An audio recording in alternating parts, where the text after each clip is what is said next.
जय हिंद। का हाल चाल है हो भाई वालोगिन? जो संघर्ष से परिचित नहीं हुआ, अरे जो संघर्ष से परिचित नहीं हुआ, इतिहास गवाह है वो कभी चर्चित नहीं हुआ। और जो संघर्ष का मैदान छोड़ करके भागा, जो संघर्ष का मैदान छोड़ करके भागा, वो कभी इतिहास नहीं रचा। अरे पानी से नहाने वाले तो सिर्फ लिबास बदलते हैं, अरे पानी से नहाने वाले सिर्फ तो लिबास बदलते हैं। पसीना से नहाओ बाबू, पसीना से नहाओ। अरे पसीना से नहाने वाले इतिहास बदलते हैं, पानी से नहाने वाले सिर्फ लिबास बदलते हैं और पसीना से नहाने वाले इतिहास बदलते हैं। इसी बात पे हम फिर वही बात बोलेंगे बाबू कि मुकाम मेहनत की देन होती है, किसी की किस्मत बदनसीब नहीं होती। मुकाम मेहनत की देन होती है, किसी की किस्मत बदनसीब नहीं होती। और इतिहास रचने वाले मेरे दोस्त, इतिहास रचने वाले को रोटी भी नसीब नहीं होती। बाबू आज हम लोग झारखंड ज्योग्राफी की, ये आपकी दूसरी क्लास है। पहली क्लास में हम आप लोग को पूरी तरह से झारखंड के सामान्य परिचय के बारे में जानकारी दिए थे। मेरा पढ़ाने का मतलब सिर्फ एक ही है कि आपको सिर्फ रटाया ना जाए, आपको कॉन्सेप्ट दिया जाए, पढ़ाई का मूल जड़ दिया जाए। अगर आप पढ़ाई का मूल जड़ पकड़ लेते हैं तो पढ़ाई ही नहीं, आपके लिए वो खजाना बन जाएगी।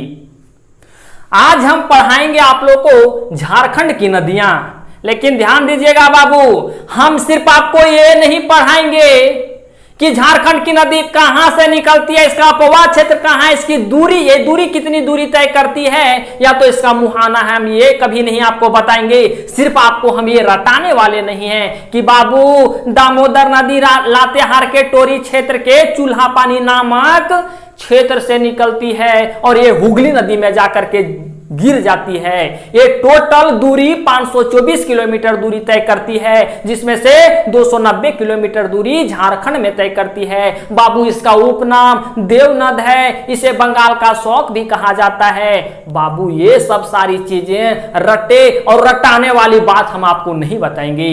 ये आप भी, अगर आप झारखंड के कोई भी प्रतियोगिता परीक्षा की तैयारी कर रहे हैं तो आपको पता है कि दामोदर नदी कहां से निकलती है, या तो सोन नदी कहां से निकलती है। सोन नदी हमारे झारखंड के कौन ऐसे जिला को स्पर्श करती है, कितने किलोमीटर के लिए स्पर्श करती है, ये चीजें आपको पता है और मुझे मालूम है कि यह सारी चीजें आप पढ़े हैं। लेकिन यहां बात आती है कॉन्सेप्ट के साथ, अगर हम चीजों को पढ़ते हैं। अब आपको अगर पूछ दिया जाए क्या है बाबू, बताओ नदियां की कितनी अवस्था होती है, बताओ बाबू नदियां की कितनी अवस्था होती है, अपक्षय, अपर्दन और निक्षेपण में क्या अंतर है, आप बताइए कि ज्वार नद किसे कहते हैं, वितरिका किसे कहते हैं, डेल्टा किसे कहते हैं। आए हो बाबू बताओ, जब नदी का मुहाना, जहां नदी का मुहाना होता है उस समय नदी की चौड़ाई बढ़ती है, घटती है कि एक समान रहती है। थोड़ा सा यहां कॉन्सेप्ट वाली बात आ जाती है। इसलिए हम कहते हैं सिर्फ हम आपको रटाने के लिए नहीं आए हैं, चीजों को आप एक लाइन बाय लाइन चीजों को समझेंगे। आज हम झारखंड की नदियां के बारे में चर्चा करेंगे। थोड़ा सा आप अपने जीवन से रिलेट कीजिएगा।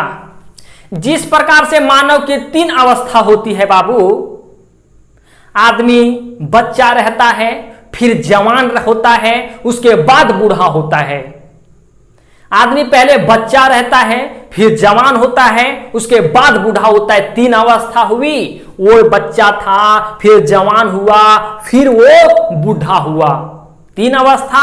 जिस प्रकार से आदमी की 3 अवस्था होती है, ठीक उसी प्रकार से नदी की भी 3 अवस्था होती है, जिसे हम लोग उसकी पहली अवस्था को युवा अवस्था के नाम से जानते हैं, जैसे दूसरी अवस्था को प्रौढ़ावस्था के नाम से जानते हैं, और तीसरी अवस्था को हम लोग वृद्धावस्था के नाम से जानते हैं। आप समझ गए, अपने जीवन से रिलेट कीजिए, एग्जाम्पल सही होना चाहिए। आप अपने जीवन से रिलेट कीजिए कि आप भी अगर जन्म लिए हैं तो भी आपकी 3 अवस्था है। आप जन्म लिए, उस समय आप बच्चे थे, फिर जवान होंगे, उसके बाद आप बूढ़ा होंगे, आपकी 3 अवस्था है। ठीक उसी प्रकार से नदी की भी 3 अवस्था है। वो 3 अवस्था के रूप में पहला है युवा अवस्था, दूसरा है प्रौढ़ावस्था और तीसरा है वृद्धावस्था।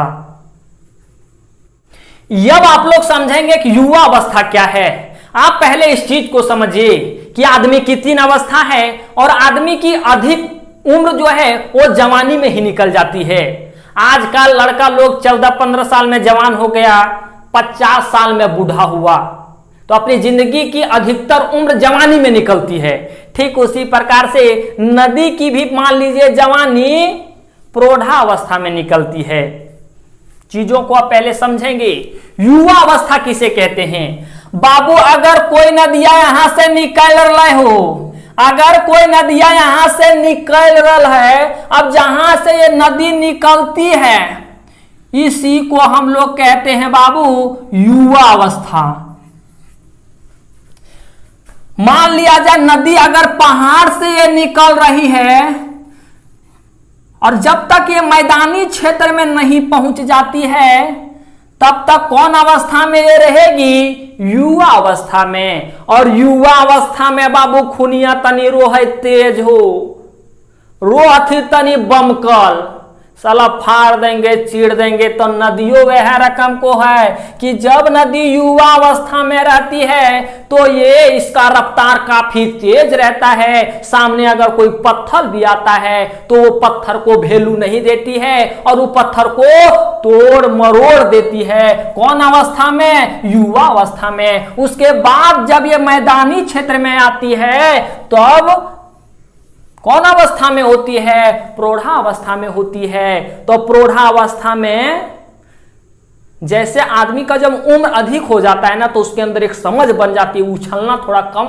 कर देता है। ठीक उसी प्रकार नदी जब यहां रहती है युवा अवस्था में, जब एक खुनिया तनी रो है रफ्तार में तने बहुत उछलो है, और जब आ जाती है ये मैदानी क्षेत्र में अर्थात प्रौढ़ा अवस्था में तब थोड़ा ये यहां कम तेज चलती है।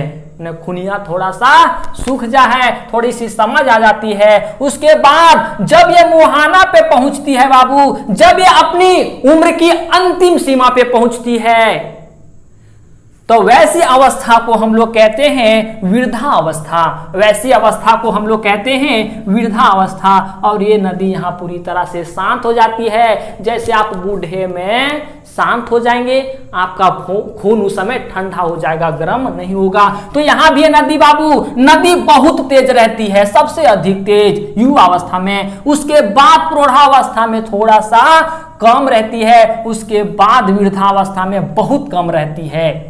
ग्राफ ऐसे जाएगा इसका।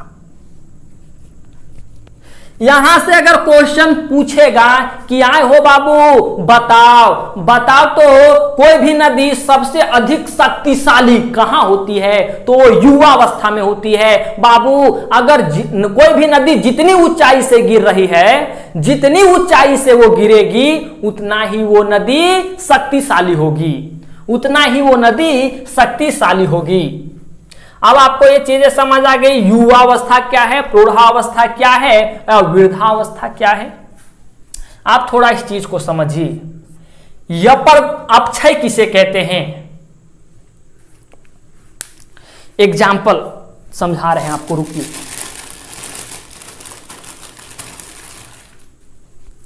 मेरे सामने यहां एक चीज उपलब्ध है। अपक्षय किसे कहते हैं?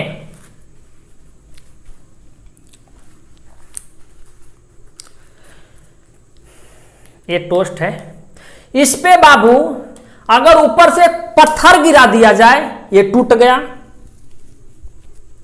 ऊपर से पत्थर गिराए तो ये टूट गया। इसी को तो हम लोग कहते हैं अपक्षय, इसी को हम लोग कहते हैं अपक्षय। अब इसको अगर हम लोग घर्षण करते हैं तो थोड़ा सा बुकनी बुकनी निकल रहा है, ऐसा एक समय आएगा कि ये भी समाप्त हो जाएगा पूरी तरह से। तो ये घर्षण के तहत इसमें बाबू ह्रास हो रहा है, ये भी घर्षण के तहत, इसमें भी घिसावट के तहत ये भी धीरे धीरे खत्म हो रही है। अगर हचाक से टूट जाता है दो टुकड़ों में तो वैसे अवस्था को हम लोग अपक्षय कहते हैं, वैसी घटना को हम लोग अपक्षय कहते हैं। और अगर रगड़ा के अगर कोई यह चीज खत्म हो रहा है तो उसे हम लोग अपर्दन कहते हैं, अपर्दन कहते हैं। और ये जो बुकनिया नीचे गिर रहा है बाबू, एक जगह ये जमा तो हो रहा है नीचे, अब जब जमा हो रहा है बुकनिया, उसी को हम लोग निक्षेपण कहते हैं, उसी को हम लोग निक्षेपण कहते हैं। खत्म। हचाक से टूटा तो क्या? अपक्षय। घिसिया घिसिया के अगर खत्म हो रहा है तो अपर्दन। और अपर्दन से जो बुकनिया निकला वो एक जगह जमा हो रहा है, निकल रहा है बुकनिया, एक जगह जमा हो रहा है, उसी को हम लोग कहते हैं निक्षेपण। क्या कहते हैं? निक्षेपण। चीजों को थोड़ा सा समझिए नदी के भाषा में।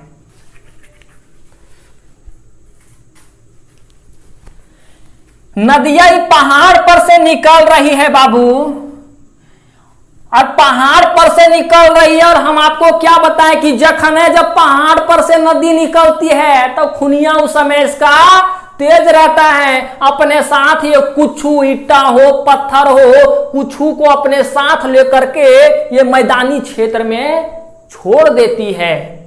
मान लिया जाए इतनी ऊंचाई से ये गिर रही, हचाक से यहां गिरी, और यहां पहले से भी पत्थर है, तो ये पत्थर ऊपर से आया और इसमें अगर टकरा गया तो ये पत्थर दो टुकड़ों में बट जाएगा।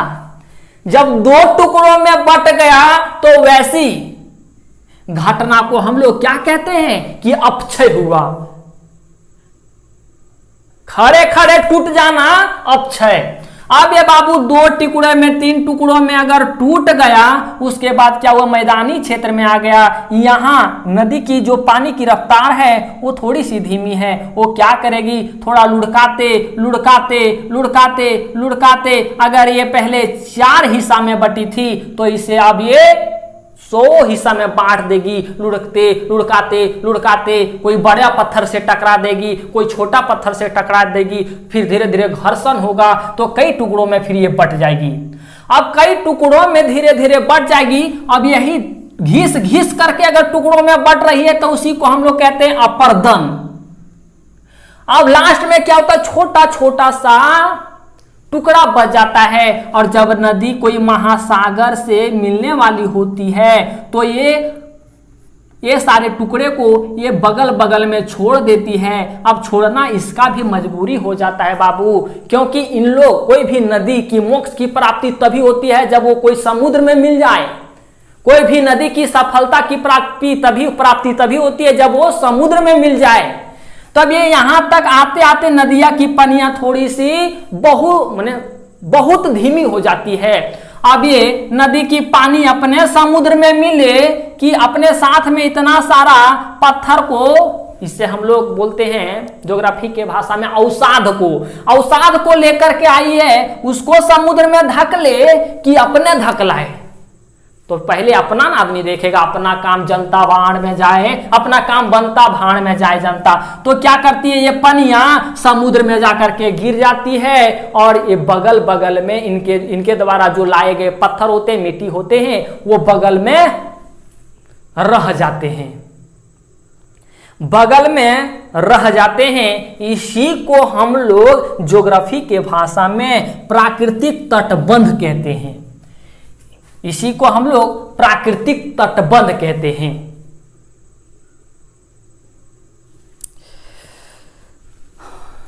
चीजें आपको समझ आ गई? अब आप किसी के दिमाग में आ रहा होगा कि नहीं हो, इसी को हम लोग डेल्टा कहते हैं। तो हम जगह पे आएंगे, डेल्टा किसको कहते हैं। अगर नदी के किनारे किनारे अगर मिट्टी जम जाए या पत्थर जो नदियों के द्वारा लाया गया चीजें अवसाद रहता है वो जम जाए तो उसे हम लोग प्राकृतिक तटबंध कहते हैं। कभी कभी आप देखे होंगे कि नदी के किनारे किनारे बहुत ऐसे मिट्टी जम जाते हैं, तो वो उसको हम लोग तटीय तटबंध कहते हैं, उसे हम लोग प्राकृतिक तटबंध कहते हैं। अगर नदी द्वारा लाया गया मिट्टी नदी के बगल बगल लग जाए तो उसे हम लोग प्राकृतिक तटबंध कहते हैं, और अगर नदी में मिट्टी आदमी के द्वारा डाला जाता है तो उसे हम लोग बांध कहते हैं। क्या कहते हैं? बांध कहते हैं। क्वेश्चन यहां पूछा जाएगा कि आए हो बाबू बताओ युवा अवस्था में नदी क्या करती है, तो आप लोग बताइएगा कि अपक्षय भी करती है और अपर्दन भी करती है। देखियो बाबू हचाक से तोड़ रहा है तो क्या अपक्षय कर रही है, और साथ में थोड़ा यहाँ घिसियाइयों के जा रही है तो अपर्दन भी कर रही है ना। प्रौढ़ावस्था में क्या करती है, प्रौढ़ावस्था में मैदानी क्षेत्र में जब पनिया घुस जाती है तो निक्षेपण करती है और अपर्दन दोनों करती है, निक्षेपण और अपर्दन दोनों करती है। और जब नदियां लास्ट स्टेज में पहुंच जाती है वृद्धावस्था में, तो यहाँ नदी क्या करती है, सिर्फ निक्षेपण करती है, सिर्फ निक्षेपण करती है। वहां पानी का जो रफ्तार होता है बहुत कम हो जाता है, पानी छिपिर छिपिर हो जाता है। पानी छिपिर छिपिर मैंने समझ रहे, पानी का रफ्तार भी कम हो जाता है और पानी बहुत कम हो जाती है। कम होने का कारण यह भी है कि मुहाना पर कोई भी नदी की चौड़ाई अधिक बढ़ जाती है, और जब चौड़ाई अधिक बढ़ जाएगी तो प्रेशर कम हो जाता है, प्रेशर कम हो जाता है। अब आपको समझना यह है बाबू कि अगर कोई भी नदी जितना हाइट से गिरेगी, जितनी ऊंचाई से गिरेगी, उस नदी का शक्ति उतना ही अधिक होगा। माने river power is directly proportional to height. जितना अधिक ऊंचाई से गिरेगी उस नदी की पावर उतना ही अधिक होगी।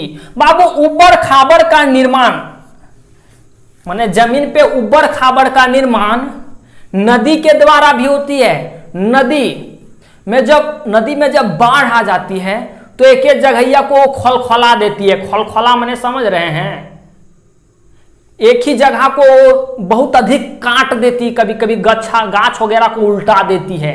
तो गाछ वगैरह कब उलटता है, जब उसके जड़ से मिट्टी को नदी द्वारा हटा दिया जाता है, माने वहां से मिट्टी का अपक्षय कर लिया जाता है, अपर्दन कर लिया जाता है, तो वहां तक गड्ढा होबे करेगा। बाढ़ के द्वारा, झरना के द्वारा भी गड्ढा होता है बाबू। पानी जब अधिक हो जाता है तो देखिएगा अंडर वाटर फ्लो करता है, पानी भीतरे भीतरे पानी फ्लो करना लगता है। धान रोपे हैं आप लोग, कभी देखिएगा एक खेतवा से पानिया अंदरे अंदरे उ खेतवा तक चल जाता है, तो कहीं ना कहीं नीचे नीचे छेद है। अगर नीचे नीचे छेद और उसके ऊपर अगर कोड़ी मारिएगा तो कोड़िया हचाक से जाता है, क्योंकि नीचे खोखला रहता है। तो ये भी तो एक ऊबड़ खाबड़ तो ही हुआ।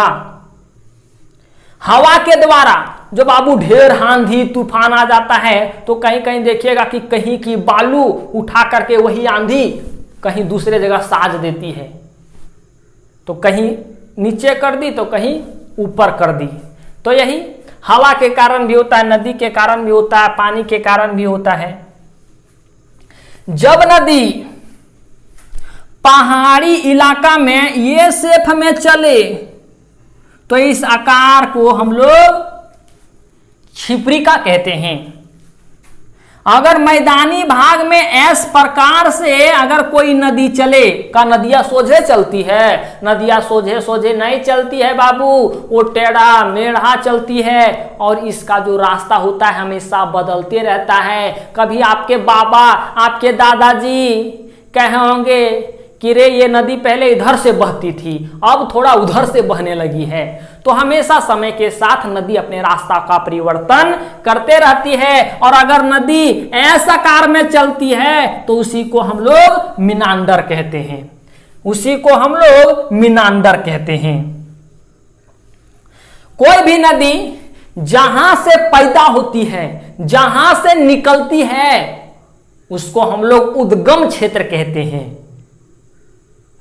जहां से कोई भी नदी निकलती है, अगर आप अभी जहां बैठे हुए हैं अगर वहीं से कोई नदी निकल रही है तो उस नदी का उद्गम क्षेत्र कहलाएगा। उद्गम क्षेत्र मतलब कोई भी नदी कहां से निकल रही है, कोई भी नदी कहां से पैदा हो रही है, उस क्षेत्र को उस नदी का उद्गम क्षेत्र कहा जाता है।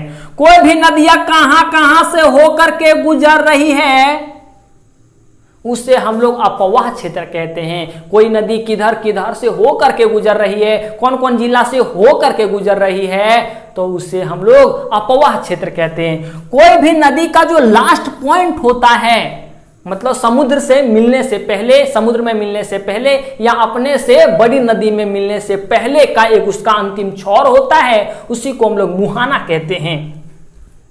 जैसे कोई नदी यहां जन्म ली और यहां मान लिया जाए दामोदर नदी, यहां ये जन्म ली लातेहार के टोरी क्षेत्र के चूल्हा पानी नामक गांव से ये जन्मी है, पैदा हुई है, तो ये हुआ उद्गम क्षेत्र।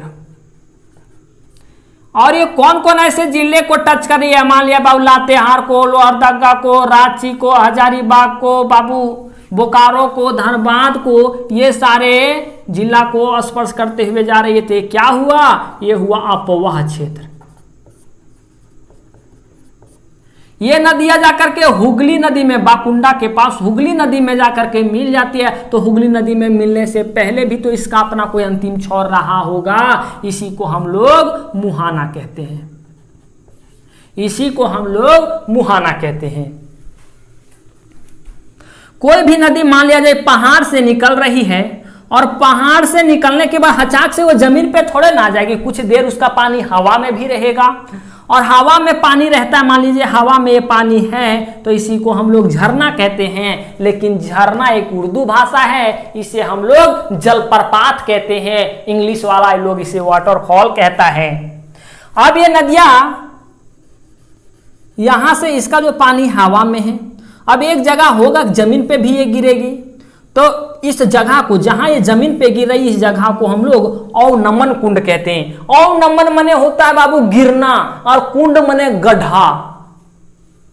अवनमन मने गिरना और कुंड मने गड्ढा। तो ये गिरती हुई पानी एक गड्ढा बना रही है। अब उतना ऊपर से पानी गिरेगी तो गड्ढे बनाएगी, और उतना ऊपर से पानी गिर रही है, गड्ढा बना रही है, तो गिरती हुई पानी को अवनमन और गड्ढा बना रही है तो कुंड। इसलिए जहां ये जमीन पे गिरेगी उसी को हम लोग अवनमन कुंड कहते हैं। अवनमन कुंड के पास ये अपक्षय का भी क्रिया होता है और अपर्दन का भी क्रिया होता है, क्योंकि अपने अपने साथ ये पत्थर को भी ला रही होगी और यहां अपर्दन का भी क्रिया हो रहा है। अब जब नदियां धीरे धीरे बढ़ती है तो अपने साथ मिट्टी चाहे तो बाबू पत्थर वगैरह लेकर के चलती है।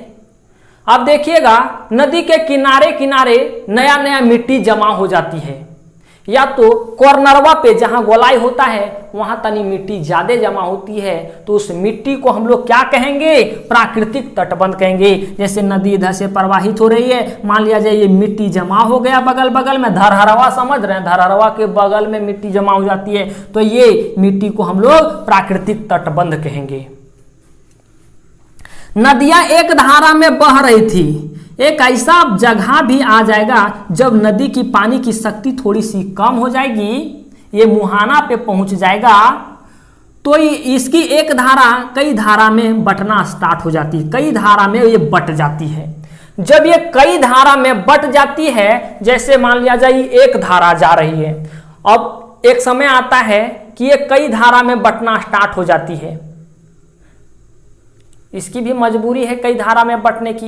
ये अपने साथ मिट्टी को लेकर के जा रही है, पत्थर को लेकर के जा रही है, जहां तक ये धकेल पाई वो धकेल पाई। अब एक ऐसा स्थान आता है, इसके लिए भी एक ऐसा स्थिति आता है जहां कुछ देर तो पत्थर को धकेलते धकेलते लेती गई, लेकिन एक ऐसी स्थिति आई कि वो पत्थर वहीं रुक जाता है और ये पानी उसको धकेल नहीं पाता है, तो ये पत्थर इस धारा को दो भागों में बांट देती है। अगर ये पत्थर जिसको ये लेकर के आई वही इसकी रास्ते की रोरा बन जाती है, खड़ा हो जाती है और इसको कई धाराओं में बांट देती है। अब ये जब कई धाराओं में बट जाती है बाबू, तो इसी को हम लोग कहते हैं वितरिका। एक धारा में आ रही थी, पत्थर आ जाने के कारण इसकी धारा कई धाराओं में बट गई, देखिए हाथान है बाबू, कई धाराओं में बट गई, इसी को हम लोग वितरिका कहते हैं। अब ये कई धाराओं में बट गई, अब इसके बीच बीच गैप बच गया, अब इसके बीच बीच गैप बच गया माने इसमें मिट्टी जम गया, और इसके बीच में धाराओं के बीच में अगर मिट्टी जम जाती है उसी को हम लोग विज्ञान की ज्योग्राफी की भाषा में डेल्टा कहते हैं। डेल्टा के छोटा रूप को हम लोग रोधिका कहते हैं। डेल्टा के छोटा रूप को हम लोग रोधिका कहते हैं। स्थिति एक ऐसी भी आ जाती है, ध्यान दीजिएगा, स्थिति एक ऐसी भी आ जाती है, हम कहते हैं कि कोई भी नदी अगर मुहाना पे पहुंचती है तो उसकी चौड़ाई अधिक हो जाती है। हम ये तो बार बार बात कह रहे हैं, कोई भी नदी अगर मुहाना पे पहुंचती है तो उसकी चौड़ाई अधिक हो जाती है, वो फैल जाती है। आए बाबू, अगर वो मुहाना पे पहुंची और दोनों जगह अगर पहाड़ हो, दोनों साइड पहाड़ हो, तो उस नदी को फैलने का मौका नहीं मिलेगा। और अगर मौका नहीं मिलेगा तो मजबूरी में जो बड़ी दूर से अपने साथ पत्थर लेकर के आई है, जो अवसाद लेकर के आई है, उसको भी अपने साथ समुद्र में धकेलना पड़ेगा। अब जब समुद्र में अपने साथ धकेलना पड़ेगा तो बताइए डेल्टा का निर्माण होगा? डेल्टा का निर्माण नहीं होगा, क्योंकि जब नदी अपने साथ लाए गए अवसाद को अगर छोड़ देती है तो उससे डेल्टा बनता है, डेल्टा का निर्माण होता है। अब दोनों साइड पहाड़ है, दोनों साइड वाले पहाड़ कह रहा है कि नहीं, तुमको हम फैलने नहीं देंगे, वही जिस प्रेशर से तुम आई है वही प्रेशर से समुद्र में जाकर के मिल जाओ। तो नदियों कहेगी हाँ भाई मिलना तो पड़ेगा, ये तुम्हारा क्षेत्र है पहाड़, तुम कह रहा है तो हमको मिलना पड़ेगा। तो ये अपने साथ लाए गए सारे अवसाद को भी समुद्र में धकेलने चले जाएगी और धकेलने ले जाएगी, उसी को हम लोग ज्वार नद कहते हैं। जितने अपने साथ अवसाद को लेकर के आई थी वो समुद्र में जाके धकेल देगी, उसी को हम लोग ज्वार नद कहते हैं। बहुत लोग कहता है ना बाबू, कहता क्या है, वास्तविकता है कि समुद्र की पानी खारा होती है। अरे खारा होती नहीं है, उसे खारा किया गया है। अब उसमें कई नदियां जाकर के मिल रही है और वो सारी नदियां पूरे देश दुनिया की कचरा उठा करके अपने साथ लेते जाती है और वो समुद्र में मिला देती है। अब दुनिया में जितना भी चीज है ना बाबू, वो लगभग नमकीन ही नमकीन आपको लगेगा। कुछ चाट के देख लीजिए, घर का दीवारें चाट के देख लीजिए, और रोड चाट के देख लीजिए, शरीरें चाट के देख लीजिए, मैंने कुछ चाट के देख लीजिए। जब बारिश होती है तो वो सारे नमकीन चीज को पानी बहा करके नदी में ले जाती है और नदी फिर समुद्र में ले जाता है। तो ऐसे ऐसे एक नदी थोड़े है, कई प्रकार की नदी, कई नदियां हैं, वही काम सारी नदियां करती है और जा करके धकेल देती है समुद्र में। तो मजबूरी है, समुद्र का पानी खारा हो जाता है, खारा हो जाता है ना। वो वास्तव में खारा है नहीं, लेकिन खारा किया गया है। ये हम के फिजिकल और केमिकल यहाँ लिखे हुए थे। अपक्षय, अपक्षय मैंने क्या होना, तोड़ना। तो आदमी कोई भी चीज को फिजिकली तोड़ता है, मैंने मार उड़ के तोड़ता है, या तो केमिकल के माध्यम से तोड़ता है। हालांकि ये आपको जानने की ज्यादा आवश्यकता नहीं है। जब बाबू नदी युवा अवस्था में होती है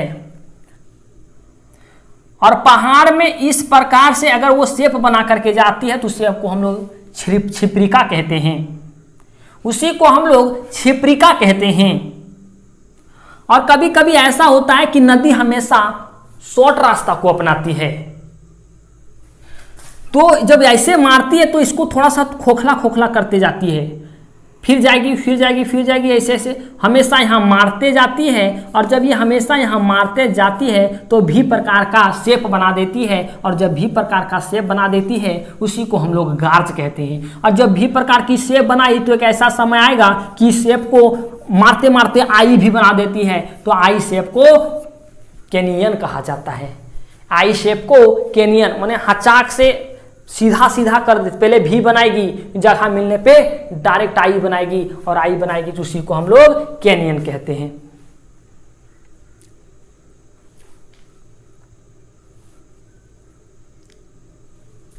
गोखुर झील आपको समझने की आवश्यकता नहीं है, हालांकि मैं छाप तो जरूर दिए थे। आपको झारखंड जीके में गोखुर नहीं पढ़ना है, ना छाटन झील पढ़ना है। समझ आए तो ठीक है, हालांकि बताएंगे तो समझ आए करेगा।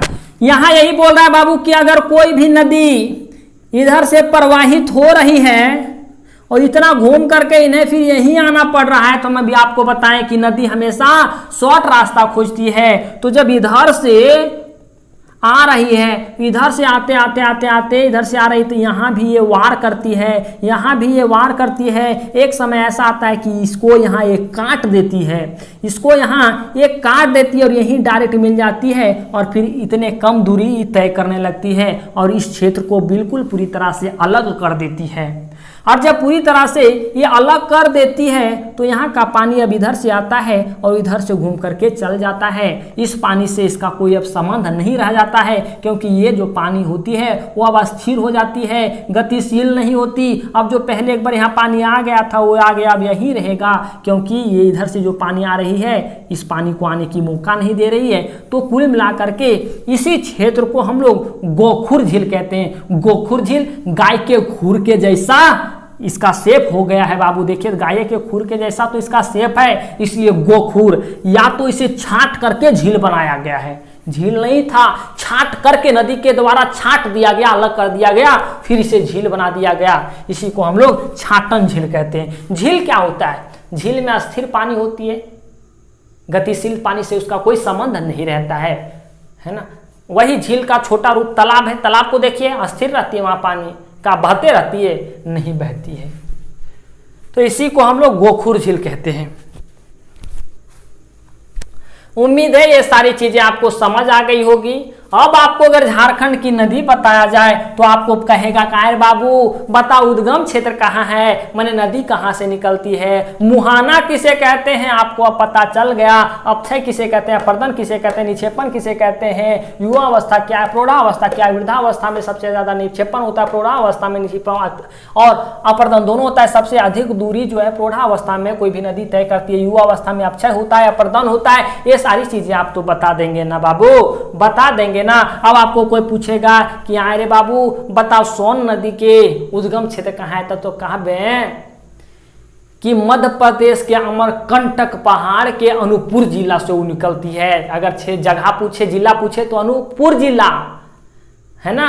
अगर आपको राज्य पूछे तो मध्य प्रदेश, तो मध्य प्रदेश उसका उद्गम क्षेत्र है। जिला पूछे तो अनूपपुर। आए हो बाबू बताओ उसका मुहाना कहाँ है। मुहाना माने कौन नदी में जाकर के मिल जाती है, तो गंगा नदी में। इसका अपवा क्षेत्र झारखंड में क्या है, तो कहिएगा गढ़वा को स्पर्श करती है। ये सारी चीजें अब आपको कॉन्सेप्ट तो समझ आ गए। नदी में आपके झारखंड में मुख्यतः 3-4 चीज पूछे जाते हैं कि नदी के उपनाम क्या है, नदी का उद्गम क्षेत्र कहाँ है, नदी का मुहाना कहाँ है, नदी का अपवा क्षेत्र कहाँ है, नदी सबसे लंबी दूरी कहाँ तय करती है, कितनी दूरी तय करती है, यही सब चीजें, नदी का उपनाम क्या है, इतने सारी चीजें आपको पूछेगी। बाकी मूल बातें ये थी कि कॉन्सेप्ट आपको समझाना। उम्मीद है ये सारी कॉन्सेप्ट आपको समझ आ गई होगी। आज हम लोग इस वीडियो के माध्यम से झारखंड की नदियां के बारे में विस्तार से जानकारी प्राप्त करेंगे। बाबू मेरा पढ़ाने का मतलब आपको भी पता है कि हम कोई भी चीज को अगर पढ़ाते हैं तो आप अपने भाषा में यही समझिए कि खंगार के पढ़ाते हैं, खखोर के पढ़ाते हैं। झारखंड की नदियां से संबंधित अगर आप यहां पूरी तरह से वीडियो को देख पाते हैं तो झारखंड की नदियां से संबंधित आपसे कोई भी प्रश्न नहीं छूटेंगे। और अक्सर ऐसे पॉइंट पे यहां बात किए जाएंगे जो आपके एग्जाम में जैसे प्रश्न पूछे जाते हैं, बस वही प्रश्नों पे बात किए जाएंगे, वही कॉन्सेप्ट पे बात किए जाएंगे। चाहे वो जेपीएससी का एग्जाम हो या जेएसएससी का एग्जाम हो, झारखंड में कंडक्ट करवाए जाने वाला कोई भी एग्जाम हो, बाबू आपका यहां से तो क्वेश्चन वहां पूछबे करता है वो। तो ऐसे ऐसे टॉपिक पे अगर हम लोग अच्छी कमांड बना लेते हैं तो एग्जाम में कोई प्रश्न नहीं फंसेगा बाबू, कोई प्रश्न नहीं छूटेगा। क्योंकि आपको पता है कि द यूनिक क्लासेस पे हालांकि यूनिक कंटेंट तो दिया ही जाता है, होठा तो आपको हम बेहतरीन ढंग से पढ़ाए ही हैं। अब हम लोग झारखंड जीके को बेहतरीन ढंग से पढ़ते हैं, ताकि आपका जिस प्रकार से मैंने आपको खोटा का कॉन्सेप्ट क्लियर करवाया कि बाबू कोई चीज भारी नहीं होता है, बस आपको समझाने वाला चाहिए। ठीक उसी प्रकार से झारखंड की नदियां के बारे में संपूर्ण जानकारी प्राप्त करेंगे। और ये आप लोगों की खुशी के लिए की बहुत बड़ी बात होगी कि झारखंड के नदी के बाबू 75 वीडियो बनो है, लेकिन द यूनिक क्लासेस तोरा एक के वीडियो में टोटल नदी खत्म करे जा रहा। यहाँ बाबू झारखंड की अगर नदी के बारे में, महत्वपूर्ण नदी के बारे में बात किया जाए, जहां से आपका एक भी प्रश्न नहीं छूटेगा, कुल नदी के बारे में बात किया जाए, टोटल नदी के अगर बारे में बात किया जाए तो 30 से ज्यादा नदियां पढ़ना होता है। और आज आपको यही वीडियो में 30 से ज्यादा नदियां भी पढ़ाया जाएगा। हालांकि आपको हम पहले ही बेसिक कॉन्सेप्ट बता दिए थे, बाबू अपक्षय किसे कहते हैं, अपर्दन किसे कहते हैं, निक्षेपण किसे कहते हैं। हालांकि हम अगर इन सारे पॉइंट पे तो बाबू बड़ी लेट हो जाएगा। हालांकि हम लोग का टारगेट भी तो बहुत है, 30+ नदी पढ़ना, मतलब झारखंड के पूरे नदी को आज हम लोग कवर करेंगे। हम पहले चीज का पढ़ाएं वही बतियान बोलेंगे। युवा अवस्था क्या होता है, प्रौढ़ावस्था क्या होता है। जैसे आदमी के 3 अवस्था बाबू, अदमिया जन्म लेता है, अदमिया जवान होता है, अदमिया बुढ़ाता भी है। ठीक उसी प्रकार से नदियों के भी 3 अवस्था होते हैं। नदियां बाबू कभी युवा अवस्था में रहती है, कभी प्रौढ़ा अवस्था में रहती है, तो कभी बाबू ये बुढ़ाई हो जाती है। जवानी अवस्था को हम लोग ज्योग्राफी के भाषा में नदी के संदर्भ में प्रौढ़ावस्था बोलते हैं। जवानी को प्रौढ़ावस्था। बाबू परमता किसे कहते हैं, क्षिप्रिका किसे कहते हैं, मिंदांडर किसे कहते हैं, वितरिका किसे कहते हैं, ये आपका कॉन्सेप्ट है। हमें पता है आपका क्वेश्चन ये सब पॉइंट से नहीं पूछ, कॉन्सेप्ट है, इसके बिना समझ नहीं आएगा। बाबू डेल्टा, हालांकि आज जो समझाएंगे वो तो कॉन्सेप्ट के साथ ही समझाएंगे, लेकिन इससे आप जानकारी के तौर पे अगर याद रख लेंगे तो बहुत अच्छी बात होगी। डेल्टा किसे कहते हैं भैया, ज्वार नद किसे ककरा ककरा कोथिन हो, प्राकृतिक तटबंध ककरा कोथी, उद्गम क्षेत्र ककरा कोथी हो भाई, मुहाना ककरा कोथी, अपवाह क्षेत्र ककरा कोथी। मैंने बढ़िया से पढ़ना है ना। हम आपको लाइन में बताएं कि मेरा मेन मकसद क्या होता है। आज हम आपको जानकारी के लिए ये भी बता दें और आपकी मन की संतुष्टि के लिए बाबू सीधा बता दें, नदी आप रटेंगे नहीं। बस एक ट्रेंड चला दिया गया है कि भैया तोरा नदिया रटहल पड़त हो। हम कहते हैं बाबू चित्राद करना है। पढ़ने का नदी पढ़ने का मतलब ये होता है कि चित्राद करना है। चाहे वो जलप्रपात पढ़ रहे हो, अभ्यारण्य पढ़ रहे हो, कुछ भी पढ़ रहे हो, एक चित्राद करिए, माने एक पन्ना कर लीजिए, कहानी खत्म। देखिए सोन नदी, बाबू सोन नदी आपको पढ़ना है। हालांकि सोन नदी हमारा झारखंड में ना तो जन्म लेती है, ना ही ये झारखंड में मरती है, ना तो इसका उद्गम क्षेत्र झारखंड है, ना ही इनका मुहाना झारखंड है। आप इसे समझिए एक लाइन में बाबू। अगर आप उस वीडियो को नहीं भी देखते हैं तो भी काम चल जाएगा। उद्गम क्षेत्र किसे कहते हैं बाबू, जहां से कोई नदियां जन्मती है, जहां से कोई नदियां जन्म लेती है, पैदा होती है, उसी को उस नदी का उद्गम क्षेत्र कहते हैं ना। जैसे आप कोई गांव में जन्मे होंगे तो आपका जन्म स्थान आपका गांव हुआ, तैसे नदियों बाबू जन्मती है, तो इसे हम लोग ज्योग्राफी के भाषा में उद्गम क्षेत्र बोलते हैं। तो बाबू कोई नदियां जहां से जन्मती है उस नदी का वो उद्गम क्षेत्र कहलाता है। जैसे आप अगर कोई गांव में जन्मते हैं तो वो आपका जन्म स्थान कहलाता है। तो ठीक उसी प्रकार से जहां से नदियां निकलती है वो नदियां का वो क्षेत्र उद्गम क्षेत्र कहलाता है। बाबू सोन नदी जो है वो मध्य प्रदेश के मैकाल पहाड़ी के अमरकंटक पहाड़ी के मैकाल पर्वत के अमरकंटक पहाड़ी से निकलती है। देखिए यहां हम आपको बताए हैं कि बाबू सोन नदी एमपी अर्थात मध्य प्रदेश के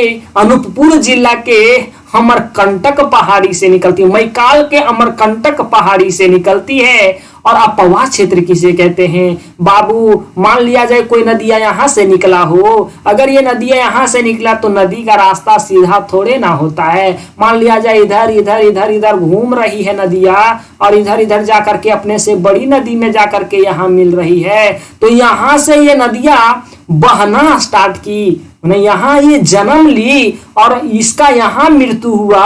मृत्यु कहने का मतलब यही है बाबू कि अपने से बड़े नदी में जाकर के ये जब मिल जाती है तो समझिए उसका मृत्यु वही हो जाता है। मुहाना, हम लोग इसे ज्योग्राफी के भाषा में कहते हैं मुहाना। नदियां जहां से जन्म लेती है, जैसे यहां से जन्म ली तो ये हुआ उद्गम क्षेत्र। ये नदियां अपने आप को यहाँ खत्म कर ली, बड़े नदी में जाकर के मिल जाती है, तो ये छोटी नदी समझिए कि अपने आप अपना जीवन को यही समाप्त कर देती है। और जहां ये अपने जीवन को समाप्त करती है उसी को हम लोग कहते हैं मुहाना।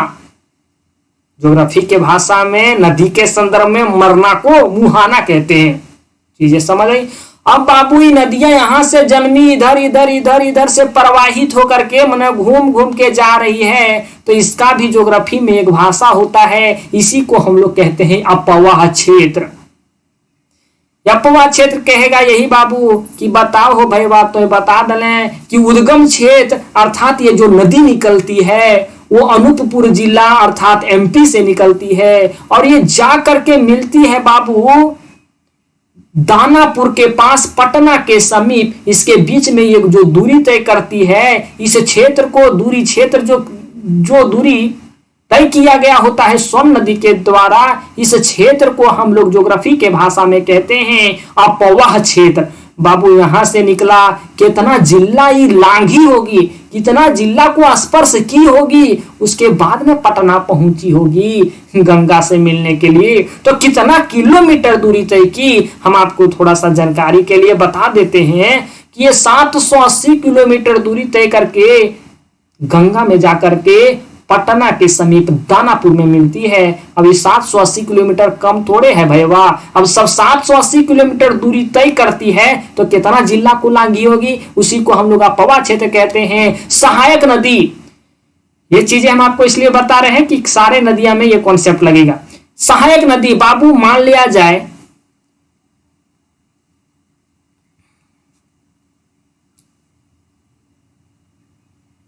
आप बचपना आप आज कीजिए, मैंने चढ़ैया अगर आ जाता था चढ़ाए तो अपने और आपके साइकिल पे मतलब पीछे कैरियरवा पे सामान रहता था और चढ़ैया आ जाता था, तो बाबू आपके पास जितने बल रहेगा उतने ना साइकिलिया को धकेलिएगा, है ना। और बाबू अकरे में अगर आपका अगर दोस्त आ जा रहा वही साइकिलिया को धकेल दे तो उस साइकिलियों को चढ़ाना और सामानों को चढ़ाना आसान हो जाएगा ना, आपको उतना बल लगाना नहीं पड़ेगा क्योंकि आपका सहयोगी के रूप में आपका दोस्त काम किया। ठीक उसी प्रकार से बाबू अगर कोई ये नदी बहती है और ये इसकी धारा प्रवाह मान लिया जाए 20 किलोमीटर पर आवर है, मान लेते हैं 20 किलोमीटर पर आवर है, और बाबू कोई छोटी नदी इधर से आती है, कोई छोटी नदी इधर से आती है, कोई छोटी नदी इधर से आती है। अब जो पहले से जो नदियां बह रही थी उसका 20 किलोमीटर पर आवर की रफ्तार से उसका पानी का रफ्तार 20 किलोमीटर पर आवर था। अभी नदियां आ करके मान लिया जाए इसकी धारा प्रवाह को 2 किलोमीटर बढ़ा दी होगी तो 22 किलोमीटर पर आवर हुआ ना। जैसे आपका दोस्तवा हेल्प किया आपका साइकिलिया चढ़ाने में, ठीक उसी प्रकार से बाबू इस नदी की धारा प्रवाह को बढ़ाने में छोटी छोटी नदियां सहायता की, उसी को हम लोग कहते हैं सहायक। सहायता करने वालों को क्या कहेंगे? सहायक। तो बाबू यही यहाँ कह रहा है कि सोन नदी की जो सहायक नदी है वो 2 गो सहायक नदी है, उसी को हम लोग कहते हैं सहायक नदी। बाबू तोरो नाम गांव घर में अलगे नाम से जानता होगा, कोई स्कूल में आपको कोई दूसरे नाम से जानता होगा, है ना। हम लोग गांव घर में एक अलगे फुकारू नाम रहता है, पुकारू नाम रहता है ना। ठीक उसी प्रकार से एक नदी का कई नाम होता है, मतलब यही कह सकते हैं कि स्थान परिवर्तन करने के साथ साथ नदिया का नाम चेंज होता है। जानेंगे आप बाबू, हम लोग कहते हैं आज हुगली नदी पश्चिम बंगाल में बहती है, वही पश्चिम बंगाल वाला लोग वही हुगलिया नदिया को कहता है गंगा नदी। तो स्थान परिवर्तन होने के साथ साथ नदी के नाम भी परिवर्तन होते हैं। जैसे बाबू तो अपन घर में तो कुछ दोसर नाम होतो, तो मामू घर में मामा के घर में तोरा कोई प्यार से कहे तो मोटका, कोई कहे तो गोलू, तो वहां आपके संदर्भ में भी देखा जाए तो नावा पर स्थान परिवर्तन होने के साथ साथ तो नामों परिवर्तन हो। ठीक उसी प्रकार से एक नदी के कई नाम होते हैं, जैसे आपके स्थान परिवर्तन बदलने के साथ साथ आपका नाम भी परिवर्तन हो जाता है। मामू घर गए, मामा घर गए तो कोई दूसरा नाम, अपने नानी घर गए वही नानी घर मामू घर गए दूसरा नाम, अब अपने दादी घर रहे तो आपका दूसरा नाम। तो एक जैसे एक लड़का का कई नाम होता है, ठीक उसी प्रकार से नदी के भी कई नाम होते हैं। यही था कॉन्सेप्ट आपका, और अक्सर ये चीजें आपको मिलेगी। मुहाना हम आपको बता दिए कि बाबू कोई नदियां अपने आप को जहां मर जाती है, समाप्त कर देती है, उसी को हम लोग मुहाना कहते हैं। मरना को ही मुहाना कहते हैं ज्योग्राफी के भाषा में, कोई बात नहीं। बाबू अब आइए, सोन नदी जो है वो मध्य प्रदेश के अनूपपुर जिला के मैकाल पर्वत के अमरकंटक पहाड़ी से निकलती है। इसे हम लोग ज्योग्राफी के भाषा में कहेंगे कि उद्गम क्षेत्र जो है सोन नदी का वो है अमरकंटक पहाड़ी, और अमरकंटक पहाड़ी अनूपपुर जिला में है और अनूपपुर जिला मध्य प्रदेश में है। अपवा क्षेत्र बाबू हम लोग झारखंड के नदी में इसको इसलिए पढ़ते हैं कि सोन नदी झारखंड में सिर्फ सीमा बनाती है। सीमा माने ओठिए माने किनारे किनारे आती है और झारखंड के सीमा को छूती है, टच करती है। तो इसका अपवा क्षेत्र हुआ गढ़वा और पलामू। हमारा दो ऐसा जिला है गढ़वा और पलामू जिसको सोन नदी स्पर्श करती है, सोन नदी छूती है। सहायक नदी मतलब ये नदियां अगर बह रही होती है सोन नदियां, तो इसको सहायता करने के लिए कौन कौन नदी आती है ताकि इसकी धारा प्रवाह को बढ़ा दे, स्पीडवा को बढ़ा दे, एक पनिया के जो धारा बढ़ रहा है उसके स्पीडा को बढ़ा दे। तो बाबू उत्तरी कोयल नदी जो झारखंड की नदी है, और कन्हर नदी हालांकि ये आपकी छत्तीसगढ़ की नदी है, छत्तीसगढ़ से निकलती है, लेकिन थोड़ा सा संबंध कन्हर नदी का इसलिए से हम लोग पढ़ते हैं।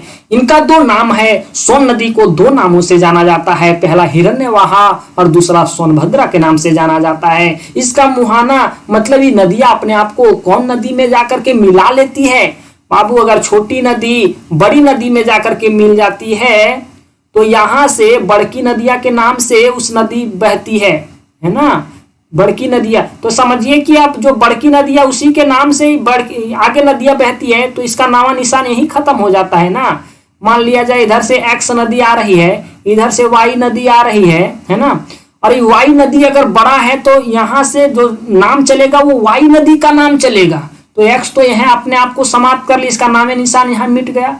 अब यहाँ नामे निशान मिट गया तो कुछ नाम दीजिएगा ना इसको, तो इसका नाम होगा कि बड़की नदिया का ये जो नदियां जो अपने आप को यहाँ समाप्त कर ली वो सहायक नदी हुई। कुछ नाम दे करके संतुष्टि उसको प्रदान कीजिएगा ना। तो वही कहता है इसका अन्य नाम है हिरण्यवाहा और सोनभद्रा। इसका मुहाना बाबू ये गंगा नदी में जाकर के मिल जाती है। सोन नदी गंगा नदी में मिलने से पहले 780 किलोमीटर दूरी तय करती है। को है भाई वाह, देख अगर मध्य प्रदेश के अनूपपुर जिला के अमरकंटक पहाड़ी से सोन नदी निकल रही है और जाकर के ये पटना में जाकर के गंगा में मिलती है दानापुर के पास, तो उसके बीच वो कितने किलोमीटर दूरी तय करती है, तो 780 किलोमीटर दूरी तय करती है। यह नदी पटना के समीप दानापुर के पास गंगा में मिल जाती है। हम आपको बताएं कि बाबू पटना के बगल हो दानापुर, वह दानापुर के पास सोन नदी मिलती है। सोन नदी झारखंड में 45 किलोमीटर दूरी तय करती है। झारखंड में कितना दूरी तय करती है तो हम आपको बताएं, खाली सीमे माने एक लफड़े बढ़ाने के लिए आई है।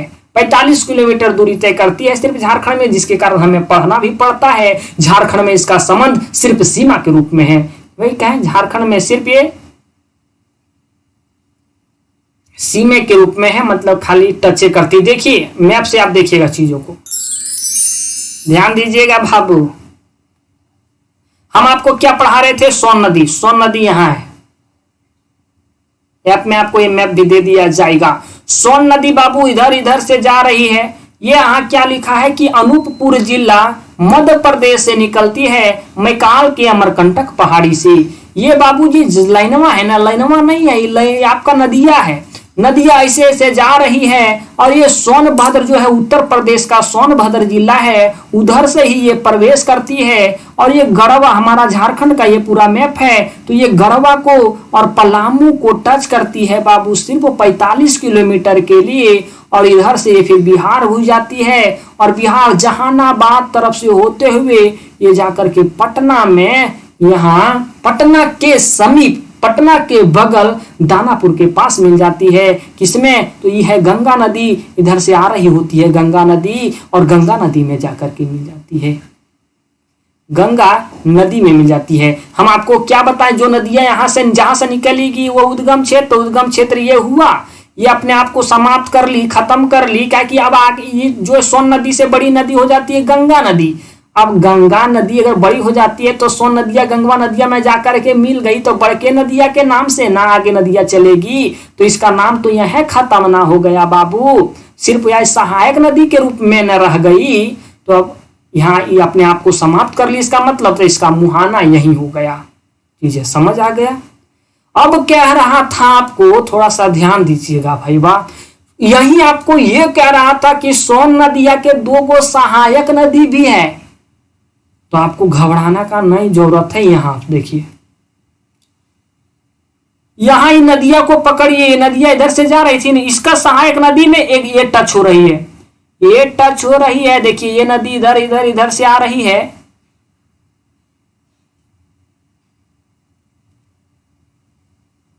सॉरी ये नदी है, ये नदी इधर इधर इधर से आ रही है। तो ये जो नदी हुई बाबू कौन नदी है, तो ये उत्तरी कोयल नदी है। इसका एक और नदी नाम बताया जा रहा था कन्हर नदी। तो बाबू ये लाइनवा में देखिए नदियां इधर से जा रही थी, तो इसमें कौन नदी है, तो देखिए कन्हर नदी। तो यह है भाई वाह, 2 गो नदी गले जे एकरा में मिलल, हर जे नदिया मिलो है, और अगर छोट रो है वह सहायक नदी बन गए बाबू। अगर ई कभी ककरो सहायक नदी बनेल के, तो यहो एक दिन सहायक नदी जाकर के बन गए। तो वह कभी सास पुतो, तो कभी पुतो सास, कभी ये सहायक नदी हुई, ये किसी को बनाई, तो कभी ये भी बनी, है ना। तो वही चीजें हैं। तो इसके 2 सहायक नदी है, वही हम आपको बताएं कि यहाँ जो दूरी तय करती है झारखंड में, सिर्फ 45 किलोमीटर दूरी तय करती है, 2 जिला को स्पर्श करती है। इसका 2 अन्य नाम है, हिरण्यवाहा या सोनभद्रा के नाम से इन्हें जाना जाता है। सिर्फ ये सीमा के रूप में ये साझा करती, सीमा ही बनाती हमारे झारखंड में। यही चीज हम आपको बताएं, हम आपको कुछ दूसरा नहीं बताएं, इसीलिए आपको कि सिर्फ आपको मैप याद रखना, यही हम चीजें बताएं कि बाबू यहाँ से निकलती है, गढ़वा पलामू को छूती है, उत्तरी कोयल नदी और कन्हर नदी इसकी सहायक नदी है। हिरण्यवाहा सोनभद्रा इनके 2 अन्य नाम है या उपनाम कह लीजिए। मुहाना गंगा नदी है, तो टोटल 780 किलोमीटर दूरी तय करती है। गंगा नदी में मिलने से पहले मैं आपको बताएं कहाँ एमपी से निकल रही है, झारखंड को छू रही है, बिहार को लास्ट में, बिहार के मैंने बीचवा में मिल रही है। तो 780 किलोमीटर दूरी तय करती है, और ये दानापुर के पास मिलती है, और सिर्फ झारखंड में 45 किलोमीटर दूरी तय करती है। झारखंड में इसका संबंध सिर्फ सीमा के रूप में है। अब बताओ भाई, मान लिया जाए सोन नदी इधर से जा रही है, ऐसे ही मैप था ना, और इधर से मिल रही थी आपकी उत्तरी कोयल नदी, तो क्यों ना हम उत्तरी कोयल नदी के बारे में भी पढ़ लें। इधर से मिल रही थी कन्हर नदी, मैप आप देखे थे, कन्हरो नदी के बारे में निपटाइए देते हैं, जो जो छुएगा उसको पहले हम लोग निपटाएंगे। तो हम लोग उत्तरी कोयल नदी के बारे में पढ़ लेते हैं। देखिए उत्तरी कोयल नदी का उद्गम जो क्षेत्र है वो रांची का पठार आपको किताब में मिलेगा, राउंड फिगर में ये बताया जा रहा है। आपको अगर कोई बोलेगा कि बाबू तुम कहां रहते हो, तो आप क्या कहेंगे, उत्तरी छोटा नागपुर प्रमंडल में रहते हैं।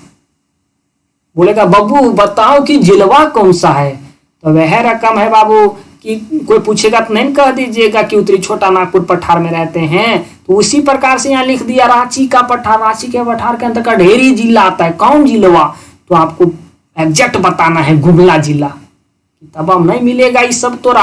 अपवाह क्षेत्र जो है बाबू, मतलब किधर किधर से होकर के ये नदियां बहती है, तो गुमला, लातेहार, गढ़वा पलामू से होकर के बहती है। इसके जो सहायक नदी है वो औरंगा, अमानत और बूढ़ा नदी, देखिए इसके भी सहायक नदी है। फिर इसको ये छुआ, फिर इसको निपटाएंगे। इसके जो मुहाना है वो सोन नदी है, सोन नदी में जाकर के अपने आप को बर्बाद कर लेती है, अपने आप को समाप्त कर लेती है, उसी को मुहाना कहते हैं। मुहाना माने समझिए सीधा सीधा मरना होता है, भले हम लोग ज्योग्राफी के भाषा में घूरा के बोलते हैं उसे मुहाना। उत्तरी कोयल नदी सोन नदी में मिलने से पहले 255 किलोमीटर दूरी तय करती है। यह नदी गर्मी के दिन में सूख जाती है, ये कोई नया बात नहीं है बाबू। हमारे झारखंड के अधिकतर नदियां हैं, खाली मयूराक्षी नदी को छोड़ करके जो बरसात पे ही बरसाती नदी है, मतलब पानी अगर भगवान बरस दे तो नदियां भर जाएगी, धूप कर दे तो नदियां सूख जाएगी, और बरसात के दिन में उमड़ जाती है। उमड़ जाती है माने उफान मारती है, बाढ़ ला देती है।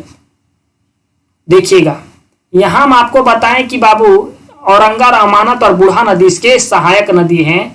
ये कम से कम 3-4 जिले से होकर के गुजरती है, गुमला, लातेहार, गढ़वा, पलामू।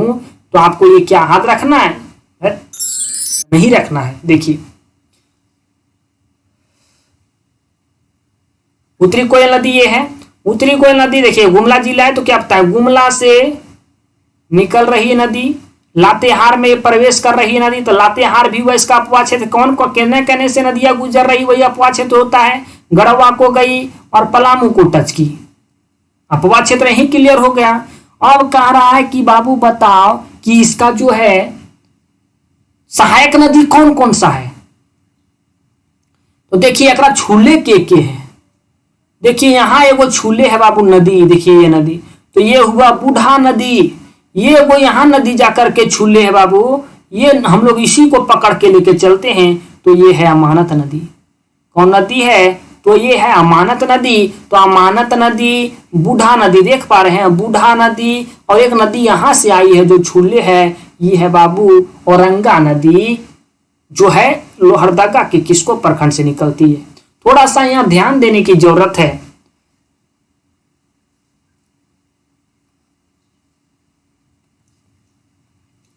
अब आपको अगर कोई पूछे कि बाबू अमानत नदी कहां से निकलती है, तो आपको पता होना चाहिए कि चतरा से निकलती है।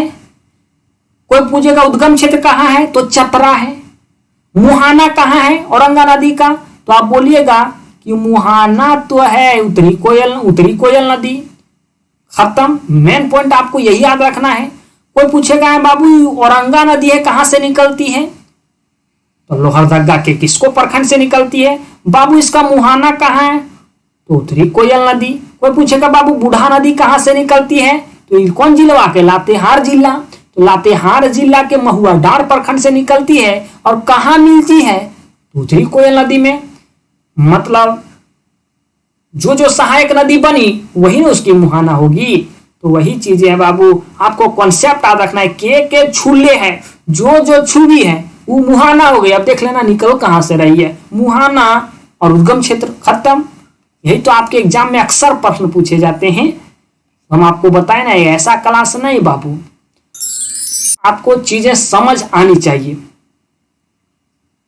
अब वही आ गया अमानत नदी कहां से निकलती है, तो चतरा से हम आपको बताएं। सहायक नदी बाबू, अमानत नदी की सहायक नदी हम आपको मैप से बताएंगे, तब मतलब उलझा जाइएगा। इसी को हम लोग याद रखने से मतलब है ना बाबू, जब याद रखने से मतलब है तो इसलिए लोग ट्रिक से याद कर लेते हैं। चाको, सलाही, मैला, पाटन, खेरा, जमुनिया, जिंजोई। लंबा इतना कौन याद रखेगा। एक याद रखिए बाबू कि आपका दोस्त है चंदन और श्याम, वो पीके मूवी नहीं आया था, वो पीके मूवी देखने जा रहे हैं। यही याद रखना है आपको। तो चा से आपको याद रखना है ट्रिक, चा से चाको, सा से सलाही, पी से यहां मां से मैला, पी से पाटन, के से खैरा, और जा रहे हैं में दो याद रखना है, जा से जमुनिया और जा से जिंजोई। वही ना है, चाको, सलाई, मैला, पाटन, खैरा, जा से दो है, जमुनिया और जिंजोई। तो अमानत नदी आपको तो हम पहले ही बता दिए थे। मुहाना आपको पता है उत्तरी कोयल नदी, और उत्तरी कोयल नदी में जाकर के मिलती है बाबू, तो कौन जगहिया पे मिलती है, तो बाबू बेरिया नामक स्थान पे जाकर के मिलती है। और बेरिया नामक स्थान पे मिलने से पहले ये 100 किलोमीटर दूरी तय कर लेती है अमानत नदी। वह अमानत नदी भैया जे चतरा से निकलू हो, चतरा से निकलती है अमानत नदी, और बेरिया नामक स्थान पे जाकर के मिलती है उत्तरी कोयल नदी से। देखिए यहां थोड़ा सा आपको कॉन्सेप्ट समझने की जरूरत है, रिलेट कीजिएगा। देखिएगा, जब उत्तरी कोयल नदी जाकर के सोन नदी में जाकर के मिली थी, तो कितने किलोमीटर दूरी तय कर ली थी बाबू, 255 किलोमीटर दूरी तय करने के बाद सोन नदी में जाकर के मिली थी। जब ये सहायक नदी बनी थी, तो अब इसका भी कोई सहायक नदी बना, मतलब अमानत नदी, तो 100 किलोमीटर दूरी तय करके इसमें मिली। जैसे प्यार हो वैसे तड़प हो। और ये जो जगहिया पे मिली, वो जगहिया का नाम है बाबू बेरिया नामक स्थान पे मिलती है। देखिए पॉइंट को आप लोग समझने की कोशिश करेंगे। यही तो यहाँ चीज वाला लिखा है, मुहाना है उत्तरी कोयल नदी बेरिया नामक स्थान पे मिलती है। यह नदी उत्तरी कोयल नदी में मिलने से पहले 100 किलोमीटर दूरी तय करती। में है। हम आपको ये बताएं कामानत नदी निकल रही है चतरा से बेरिया, देखिए यहाँ लिखा हुआ है बेरिया नामक स्थान पे मिलती है। बेरिया नामक स्थान पे मिलने के लिए 100 किलोमीटर ये दूरी तय करती है। ठीक उसी प्रकार से यहाँ उत्तरी कोयल नदी यहाँ से निकल रही थी, गुमला से निकलती है और जा करके यहाँ मिल जाती है। 255 किलोमीटर तय किया जाता है। बाबू आपको बताए थे कि उत्तरी कोयल नदी के 3 गो सहायक नदी हो भैया, अमानत नदी, औरंगा नदी और बूढ़ा नदी। अमानत नदी तो फरियाल ले मैंने पढ़ ले। अब औरंगा नदी पर, औरंगा नदी कहाँ से निकलो बाबू? लोहरदगा के किसको प्रखंड के उलदाग गांव से। गांव तक आपको क्वेश्चन नहीं पूछेगा, लेकिन हाँ पढ़ा रहे हैं तो पढ़िए। इसके सहायक नदी है बाबू गोवा, धधारी, घाघरी या सुकरी या नाला। अपवा क्षेत्र में नदियां कौन कौन जिलवा से होकर के गुजर रही है? तो लोहरदगा में जन्म लिए तो लोहरदगा तो गुजरेगी, लातेहार, पलामू, ये तीनों जिलवा से होकर के गुजरती है। उसके बाद हचाक से उत्तरी कोयल नदी में जाकर के मिल जाती है। मुहाना है इसका उत्तरी कोयल नदी। मैंने ये नदी अपने आप को समाप्त कर ले रही है। यह नदी पलामू की महत्वपूर्ण नदी है। पलामू की मतलब बढ़िया नदी है, सिंचाई उचाई होता है, खेती बाड़ी होता है। बाबू अब बताइए सहायक नदी को आप याद रख पाएंगे इतना? गोवा, धधारी, घाघरी, सुकरी, नाला। भाई इसके लिए ट्रिक याद रख लीजिए। लालू का गधा घास नहीं खाता है। लालू का गधा घास नहीं खाता है। गा से हो जाएगा गोवा, पहला नंबर पे है गोवा। धा से है बाबू धधारी, धा से है धधारी। घा से घाघरी, सु से सुकरी और ना से नाला। यही तो आता है। गधा घास नहीं, ना तक आपको लेना, यहीं तक तो लेना है, खत्म। लालू यादव को जान रहे हो ना, तो घास नहीं खाता है। ये हम आपको मैप से अबर का समझावे के चीज बा। देखिए औरंगा नदी है, किसको प्रखंड के उलदान गांव से निकलती है ना, जाकर के मिल जाती है। हालांकि ये जो है ना मैप, ये जो है थोड़ा सा आप लोग यहाँ मिलाने की कोशिश कीजिएगा, क्योंकि बोल रहा है कि पलामू की ये महत्वपूर्ण नदी। पलामू तो छुआइएगा ना, आगे मिलाइएगा पलामू। अब ये कन्हर नदी, कन्हर नदी किसकी सहायक नदी थी? स्वनदी की। देखिए अब वो कन्हरवा नदिया क्या कर सहायक नदी है हो। कन्हर जो नदी है वो है सोन नदी की सहायक नदी।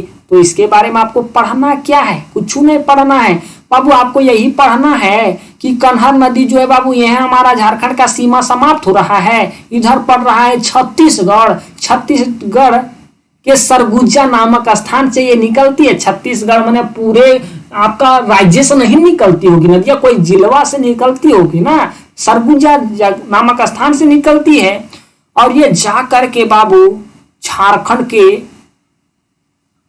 भंडारिका नामक स्थान पे प्रवेश करती है। सॉरी, भंडारिका प्रखंड में ये प्रवेश, आपको यहां लिखे सारा चीज मिलेगा। भंडारिका प्रखंड में ये प्रवेश करती है नदियां और धुरकी प्रखंड से निकलकर उत्तर प्रदेश में चली जाती है। यही हम आपको लिखे हैं ना कि जो इसका उद्गम क्षेत्र है वो सरगुजा छत्तीसगढ़ है। मुहाना जो होगा ये आपका सोन नदी होगा। हम आपका पीडीएफ में सही कर देंगे बाबू, ये सोन नदी होगा। अपवा क्षेत्र इसका खाली है गढ़वा, मतलब नदिया कहने से ककरा ककरा कौन कौन जो जिलवा को छू रही है वही है उस नदी का अपवा क्षेत्र कहलाता है। यह जो नदी है वो झारखंड के भंडारिका प्रखंड बाबू गढ़वे में ना है, के जिलवा टच कर रही है, तब समझिए भंडारिका प्रखंड गढ़वे में ना होगा। गढ़वा में प्रवेश करती है और धुरकी प्रखंड से निकलकर उत्तर प्रदेश में चली जाती है, मतलब यूपी में ये प्रवेश करती है। थोड़ा सा आप मैप को देखेंगे।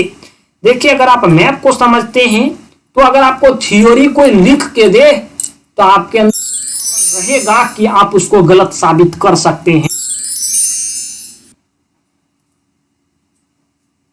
देख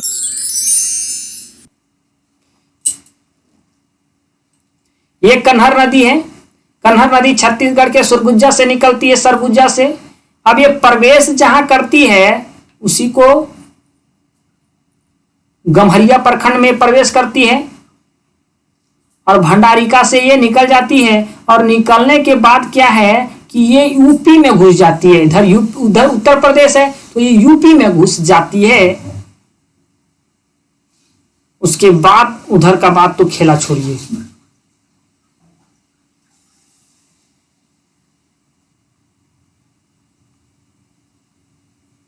अब कोई कहेंगे, आपके मन में अगर प्रश्न आएगा यूपी में जब घुस जाती है तो आप कह रहे हैं कि इसका सहायक नदी बन जाती है, तो भैया खाली यहाँ टच करती है। जो सहायक नदी बनती है वो झारखंड में नहीं बनती है, वो सोन नदी की सहायक नदी जाकर के यूपी में बनती है। हम इसलिए इसका पढ़ दे रहे हैं काहे कि हमारे झारखंड से ही प्रवेश करती है। आप कहेंगे कि आप कह रहे हैं कि यही इसका सोने नदी में मिल जाती है तो ये बह जाती होगी सोन नदी के साथ है। ठीक है आपका कहना, लेकिन हमको मतलब यहीं से ना है, झारखंड नदी पढ़ रहे हैं तो बाकी इधर कहूं जाए। हालांकि कहाँ जा रही है आपको पता है, सोने नदी में जाकर के मिल रही है। अगला आप देखिएगा कन्हर नदी, आपको पता हो गया मैप से मैंने आपको। बूढ़ा नदी आप देखिएगा, बूढ़ा नदी भी आपको हम बताएं कि उद्गम क्षेत्र इसका लातेहार के महुआ डांड प्रखंड से निकलती है। अपवा क्षेत्र की बात करें तो ये महुआ डांड प्रखंड है बाबू, लातेहार का ही एगो है ना। तो ये अपवा क्षेत्र इसका महुआ डांड प्रखंड ही है, बस एक प्रखंड में खाली छोटी नदी है बाबू, इसलिए इसका इंपॉर्टेंस बढ़ जाता है ना ज्यादा। कारण कि झारखंड की जो सबसे ऊंची जो जलप्रपात का निर्माण हुआ है वो यही नदिया पे हुआ है, बूढ़े नदिया पे हुआ है। नदी छोट मोट नदी थी, ज्यादा दूर बही नहीं, लेकिन हम लोग इसको ज्यादा वैल्यू इसलिए दे देते हैं काहे कि एकरा पे हमारे झारखंड के सबसे ऊंचा जलप्रपात है। हालांकि अभी तक ये बहुत विकसित नहीं हो पाया है आपका बूढ़ा जलप्रपात, क्या कि वहां विकास किया ही नहीं गया, लोगों के द्वारा वहां ध्यान दिया ही नहीं गया है। आप जानते होंगे हुंडरू जलप्रपात ज्यादा फेमस है, लेकिन बूढ़ा जलप्रपात इतना बड़ जलप्रपात, झारखंड का सबसे बड़ा जलप्रपात, सबसे ऊंचा जलप्रपात होने के कारण भी वो ज्यादा फेमस नहीं है, ताकि वहां लोग ध्यान न दिया, राजनेता का ध्यान नहीं पड़ा। वहां थोड़ा सा जंगल झाड़ तरफ है, विकास लोग ध्यान नहीं किया, मैंने विकसित लोग नहीं किया। मुहाना अगर देखा जाए तो उत्तरी कोयल नदी है, या बूढ़ा नदी पर बूढ़ा घाघ जलप्रपात स्थित है, जो झारखंड की सबसे ऊंची जलप्रपात है, जिसकी ऊंचाई 450 फीट है, और अगर मीटर में बात करें तो 143 मीटर है। हालांकि जलप्रपात तो हम आपको बताएंगे, उस टाइम तो बतेंगे। अब मैप तो आपको देखने की जरूरत है नहीं, यहाँ आगे बढ़ी। आ गई दामोदर नदी, झारखंड की सबसे लंबी नदी, जिन्हें बंगाल का शौक कहा जाता है, जिन्हें देवनद कहा जाता है। आप यहाँ इसे देखिए, उद्गम क्षेत्र मतलब नदियां कहां से पैदा हो रही है, तो लातेहार के टोरी क्षेत्र के चूल्हा पानी नामक गांव से। गांव तक आपको घुसने की कोई आवश्यकता नहीं है, लेकिन मेरी जिम्मेवारी है बाबू, ये पढ़ा रहे हैं तो आपको पहले बताएं, खखोर के पढ़ाएं। इसका जो सहायक नदी है वो बराकर, बोकारो, कोनार, कतरी और जमुनिया है। यन नाम के रूप में है बाबू, इन्हें देवनद कहा जाता है और इन्हें बंगाल का शौक कहा जाता है। बंगाल का शौक, शौक मने बाबू दुख, शौक मनाता है लोग, दुख मनाता है कोई ऐसी घटना घट जाती है तो अगर बाबू दामोदर नदी बाढ़ लेकर के आती थी तो पूरे के पूरे अपना पनिया जो है वो उझल देती थी पश्चिम बंगाल में। और जब पश्चिम बंगाल में पूरे पनिया उझल देती थी तो पश्चिम बंगाल के किसानों के द्वारा जो भी खेती लगाया जाता था तो पनिया तो पूरा इसको उन लोग के खेतिया को बर्बाद कर देता था। तो वहां के किसानों के लिए दुखे के न बात था, तो वहां के किसान ने इन्हें अलगे नाम दे दिया, बंगाल का शौक कह दिया। मतलब बंगाल को ये दुखे पहुंचाने वाली नदी है, इसलिए लोग इसे बंगाल का शौक कह दिया। अपवा क्षेत्र की बात करें, हालांकि आपको मैप भी हम दिखा देंगे। अपवा क्षेत्र की बात करें तो कौन ये नदियां कौन कौन जिला से होकर के गुजरती है, हजारीबाग, गिरिडीह, धनबाद, लोहरदगा, बोकारो से होकर के गुजरती है। इसका जो मुहाना है मतलब ये नदियां कौन नदी में जाकर के अपने आप को बर्बाद कर लेती है, समाप्त कर लेती है, तो ये हुगली नदी में जाकर के मिल जाती है। और कौन जगहिया पे हुगली नदी में मिलती है, ठीक है बाय, माने ठीक है हुगली नदी में मिलती है, तो कौन जगहिया पे मिलती है, तो ये बाकुंडा के पास जाकर के मिलती है। यहाँ यही बताए हैं बाबू, इस पहले इस चीजों को आप यहाँ देख लेंगे। ये टोटल इसकी लंबाई 552 किलोमीटर है, जो झारखंड में टोटल 290 किलोमीटर दूरी तय करती है। देखिए दामोदर नदी की जो लंबाई है टोटल वो 592 किलोमीटर दूरी ये टोटल तय करती है।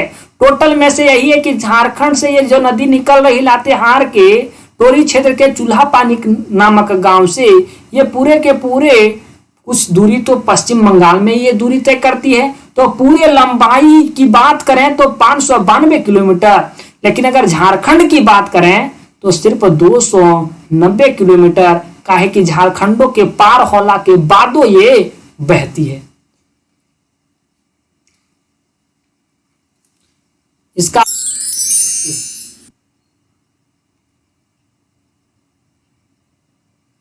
लातेहार पहले खोजिए आप, ये लातेहार है ना। लातेहार के टोरी क्षेत्र के चूल्हा पानी नामक से ये नदी निकलती है। ये नदियां यहां है बाबू, देखिए कौन कौन जिलवा को टच कर रही है। इधर से ये नदियां जा रही है,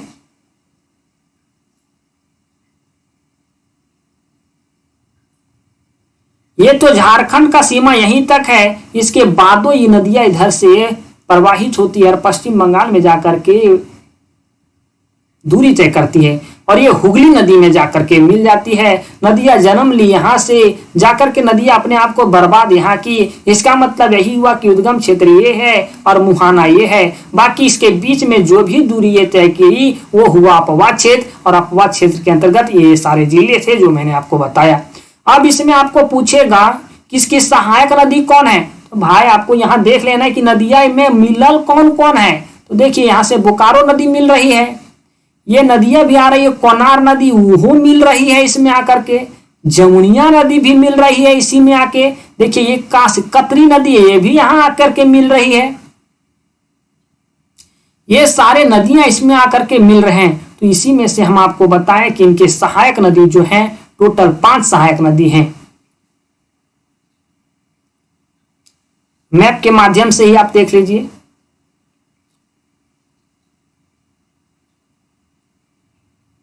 एक है कोनार,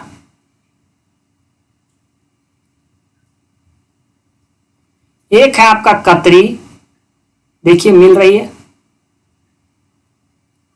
बा से है बाबू बोकारो, यहां बोकारो ये भी नदी मिल रही है। एक है बराकर नदी जो हजारीबाग के पदमा से निकलती है, ये भी नदियां देखिए इधर से निकलती है और यहाँ करके यहाँ ये वर्धमान जिला के डिसरगढ़ में जाकर के ये मिल जाती है। हालांकि इसकी सहायक नदी है। और एक है जमुनिया नदी थी, ये है 5। इसे आप लोग याद कैसे रखेंगे, थोड़ा सा चीजों को आप समझने की कोशिश। 5 नदी आपको सहायक नदी के तौर पे याद अगर नहीं रहते हैं तो हम आपको अभी एक ट्रिक दे रहे हैं, उसको आप थोड़ा सा। अगर आपको दामोदर नदी की सहायक नदी याद करने में थोड़ा सा प्रॉब्लम हो बाबू, तो आपको हम एक यहाँ ट्रिक देते हैं। जैसे आप अपने दोस्तों के साथ अगर बात करते हैं या तो आप नहाने जाने की बात करते हैं कि रे दामोदर नदी कब जाना है नहाने के लिए, दोस्ते से अगर बात करते हैं तो आप कहते हैं रे दामोदर नदी कब जाना है। तो यही तो आपका ट्रिक है, इसी से आप दामोदर नदी की सहायक नदी याद कर लेंगे। कहां से बाबू, कोनार नदी, फिर कहां से एक है आपका कतरी नदी, 2 नदी यहां हो गया। बा से बोकारो नदी, बा से बराकर नदी, 4 नदी हो गया। और जा से जमुनिया नदी। कहां से कतरी कोनार, बा से बोकारो बराकर और जा से जमुनिया, 5 ही तो सहायक नदी हैं। देखिए बराकर, बोकारो, कोनार, कतरी, जमुनिया। इसे देवनद कहा जाता है, इसे बंगाल का शौक के नाम से भी जाना जाता है। ये सारे जिले में प्रवाहित होती है, मतलब बहती है। हुगली नदी में ये जाकर के मिल जाती है बकुंडा के पास। दामोदर नदी झारखंड की सबसे लंबी नदी है, जिसकी लंबाई टोटल 592 किलोमीटर है, जो झारखंड में केवल 290 किलोमीटर दूरी तय करती है। दामोदर नदी झारखंड की सबसे लंबी एवं सबसे प्रदूषित नदी है। हर खूबसूरती खतरनाक होती है बाबू। जब सबसे लंबी नदी है तो ज्यादा कचरा बटोरती होगी, और जो ज्यादा कचरा बटोरती होगी, ये सिंपल सी बातें हैं। देखिए अगर कोई नदी इधर से प्रवाहित हो रही है, माने बड़ी दूर से दूरी तय कर रही है, तो बड़ी जिलों के ये स्पर्श करती होगी। बड़ी शहरों से गुजरती होगी, बड़ी गांवों से गुजरती होगी जब लंबी दूरी तय कर रही है। अब उतना शहर का कचरा, उतना गांव का कचरा कहाँ जाएगा? यही नदियां में ना जाएगा।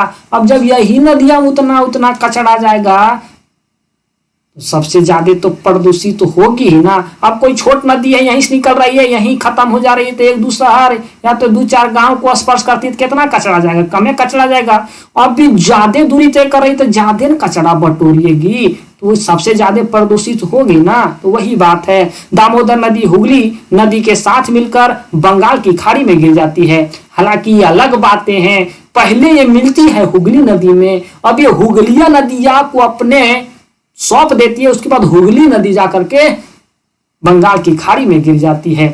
दामोदर नदी की धारा हजारीबाग से वर्धमान जिला तक अधिक तेज हो जाती है। दामोदर घाटी परियोजना इसी नदी पर बनाया गया है। बाबू ये कह रहा है कि हजारीबाग से वर्धमान के दामोदर नदी की जो धारा प्रवाह है, मतलब पनिया का जो रफ्तार है, सिंपल समझिए, जो पनिया धारा प्रवाह मैंने वही पनिया का जो रफ्तार है, स्पीडवा जो है, वो सबसे अधिक जो होता है वो हजारीबाग से लेकर के वर्धमान तक होता है। बाबू होगा क्यों नहीं, इधर से ऊंचा है और इधर ढलान है।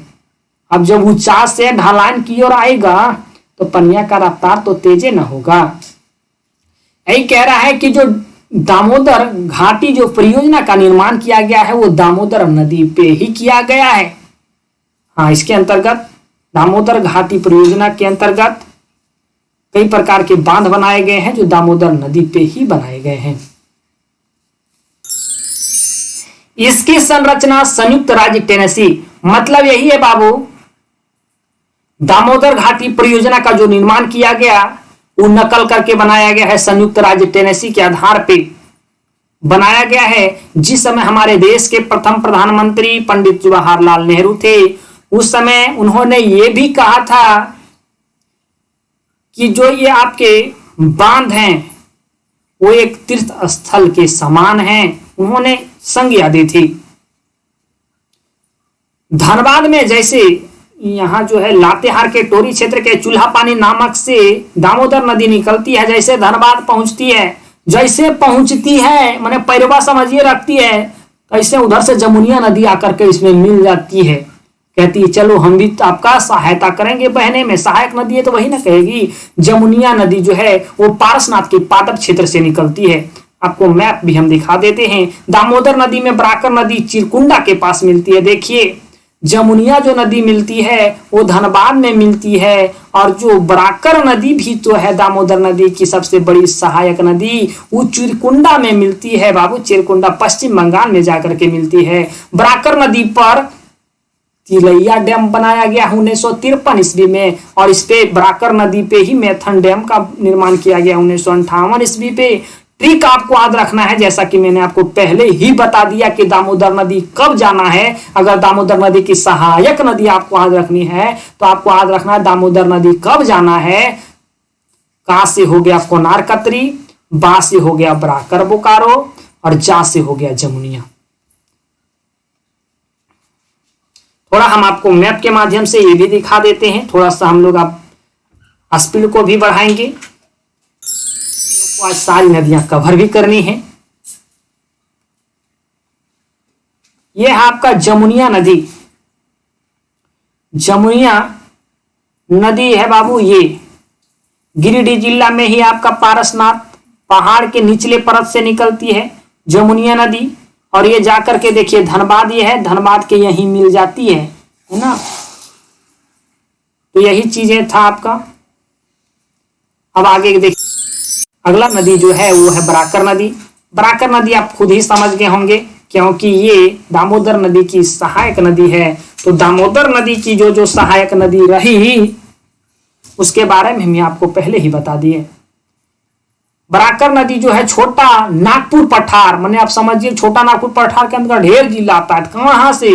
हजारीबाग जिला की पदमा से निकलती है। इसकी जो सहायक नदी है वो उसरी नदी है। अपवा क्षेत्र जो है इसका हजारीबाग, गिरिडीह, धनबाद, कोडरमा है, मतलब इधर इधर से होकर के प्रवाहित होती है, गुजरती है। गिरिडीह के पास बराकर नदी पर, थोड़ा सा रिलेट कीजिएगा, हिस्ट्री का ये पोर्शन है। गिरिडीह के पास जो है बराकर नदी के बारे में पढ़ रहे हैं, तो गिरिडीह से नदियां गुजर रही है। तो गिरिडीह के पास जो बराकर नामक स्थान पर, बराकर नामक स्थान भी है गिरिडीह में, और वह बराकर नामक स्थान पर जैन मंदिर भी है। मेथन के पास, मतलब मेथन डैम के पास बराकर नदी के तट पर कलनेश्वरी नामक देवी मंदिर भी है। मतलब नदिया के बगल में, मेथन डैम के पास ही नदिया के बगल में, कौन नदिया के बगल में, बराकर नदी के बगल में कलनेश्वरी नामक मंदिर भी है। इस नदी का उल्लेख बाबू बौद्ध धर्म एवं जैन धर्म दोनों में है। इस नदी का उल्लेख जो है वो बौद्ध धर्म एवं जैन धर्म दोनों में है। अब इसके सहायक नदी अगर आप पढ़ाना चाहें, देखना चाहें तो आप देख सकते हैं ना, आपको हम चीजें मैप दे दिए, यहां देख लीजिए। ये आपका बराकर नदी है। बराकर नदी की एक और सहायक नदी है, देखिए बरसोतिया नदी, हालांकि आपको आपके एग्जाम पॉइंट ऑफ व्यू से इंपॉर्टेंट है नहीं, आप देखेंगे तो मैप के माध्यम से सारा चीजें क्लियर हो जाएगा। ये आकर के दामोदर नदी में जाकर के मिल जाती है, और इसकी जो सहायक नदी है वो उसरी नदी है। अब आपको मैप में खोजना होगा कि उसरी नदी कहाँ है।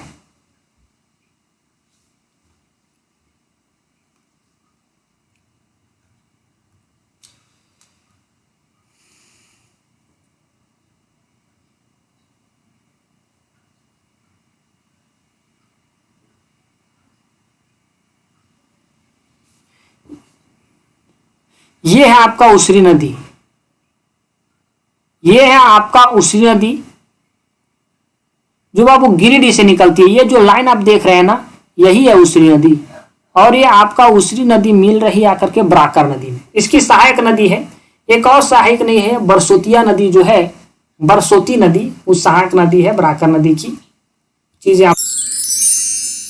नेक्स्ट है आपका स्वर्ण रेखा नदी, 9वां नंबर नदी के बारे में हम लोग पढ़ रहे हैं। टोटल हम लोग 30 से प्लस नदी पढ़नी है। हम लोग थोड़ा सा स्पीड को बढ़ाते हैं। उद्गम क्षेत्र जो है रांची के नगरी प्रखंड से निकलती है स्वर्ण रेखा नदी। गांव अगर पूछे बाबू तो टिकरा टोली नामक गांव से निकलती है। इसकी सहायक नदी है हरमू नदी, काची नदी, राढ़ू नदी, खरकई नदी, रोरो नदी। हालांकि आपको सभी नदी पढ़ने माने कि आपको याद रखने की कोई आवश्यकता नहीं है, क्योंकि मैप आपको दे दिया गया है और आप आराम से मैप में खोज लेंगे। अपवा क्षेत्र ऐप में मैप दिया जाएगा बाबू, ध्यान रखिएगा, ऐप में मैप आपको दे दिया जाएगा। अपवा क्षेत्र इसका बात किया जाए तो रांची, सरायकेला खरसावां और पूर्वी सिंहभूम से ये नदी गुजरती है और बंगाल की खाड़ी में ये जाकर के गिर जाती है, अपने आप को समाप्त कर लेती है। जानकारी के लिए आपको बता दें कि स्वर्ण रेखा नदी ही झारखंड की एकमात्र ऐसी नदी है जो स्वतंत्र रूप से कहती है हम किसी का गुलामी नहीं करेंगे।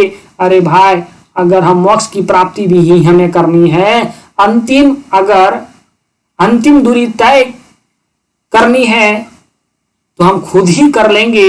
मतलब हम अपने से बड़े नदी में अगर मिलना है फाइनली, तो हम खुद बंगाल की खाड़ी में जाकर के गिरेंगे, दूसरे नदी में हम नहीं मिलेंगे। तो यही कहता है कि स्वर्ण रेखा नदी एक ऐसी नदी है जो स्वतंत्र रूप से बंगाल की खाड़ी में जाकर के गिरती है। ये किसी की सहायक नदी नहीं बनती, बल्कि ये कितने को सहायक नदी बना लेती है। देखिए, हरमू नदी, काची नदी, राढ़ू नदी, खरकई नदी, रोरो नदी, ये सभी नदियों को ये सहायक नदी बना ली, लेकिन ये खुद किसी की सहायक नदी नहीं बनी।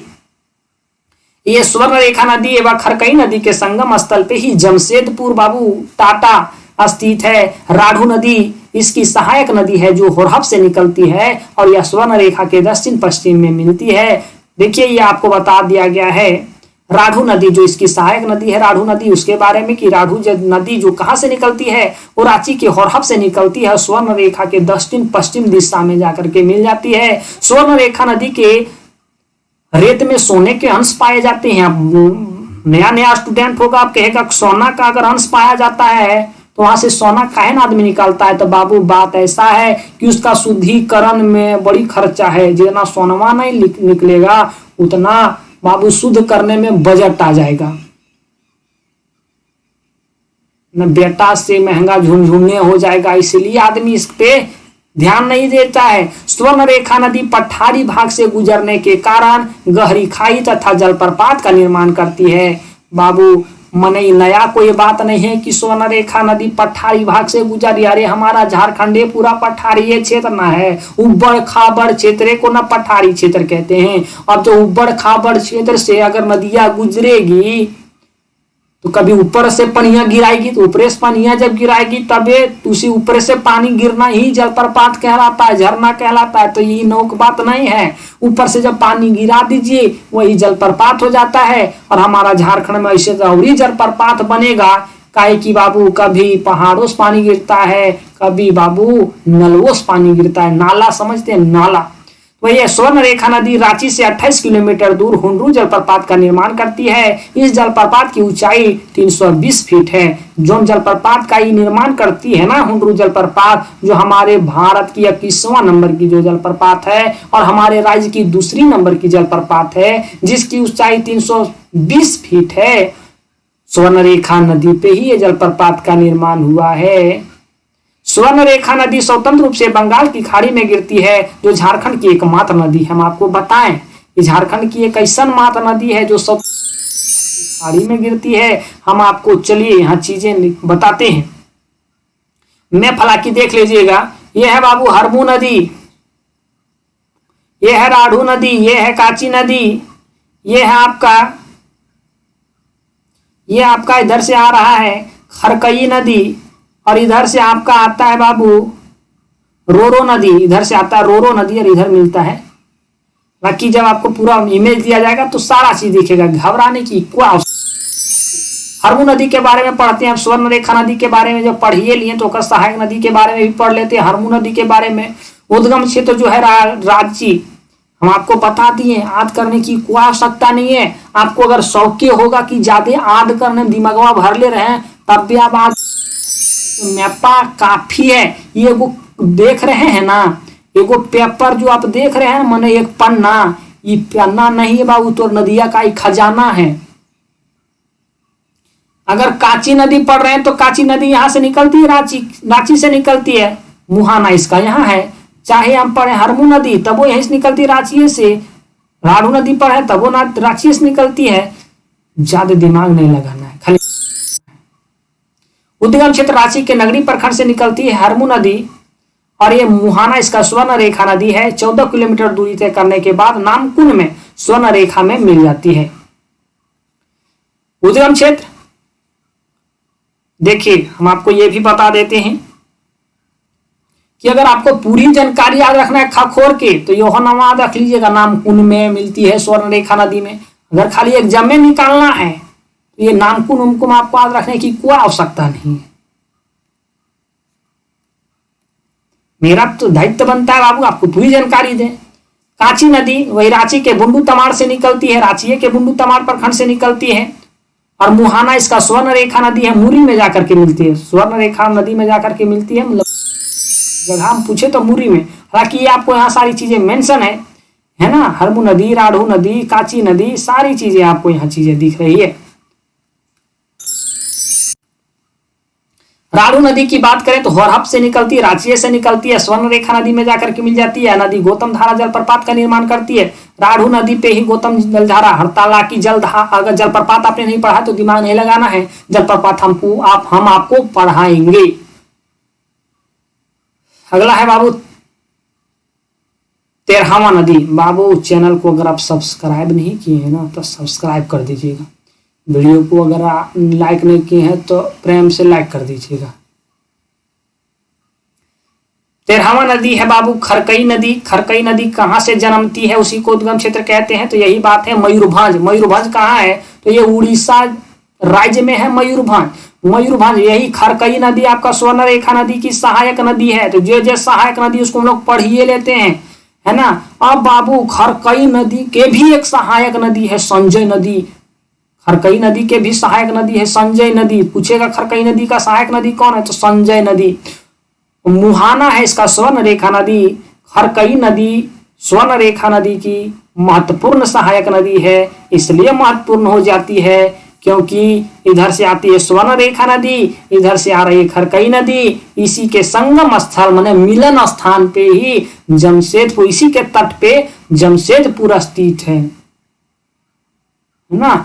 जमशेदपुर स्थित है। अगर कहियो कहियो क्वेश्चन पूछ दे कि बाबू बताओ स्वर्ण रेखा नदी और खरकई नदी मिलती है, इस जगहिया का नाम क्या है, तो आपको याद रखना है सोनारी नामक स्थान पे मिलती है। सोनारी नामक स्थान पे मिलती है।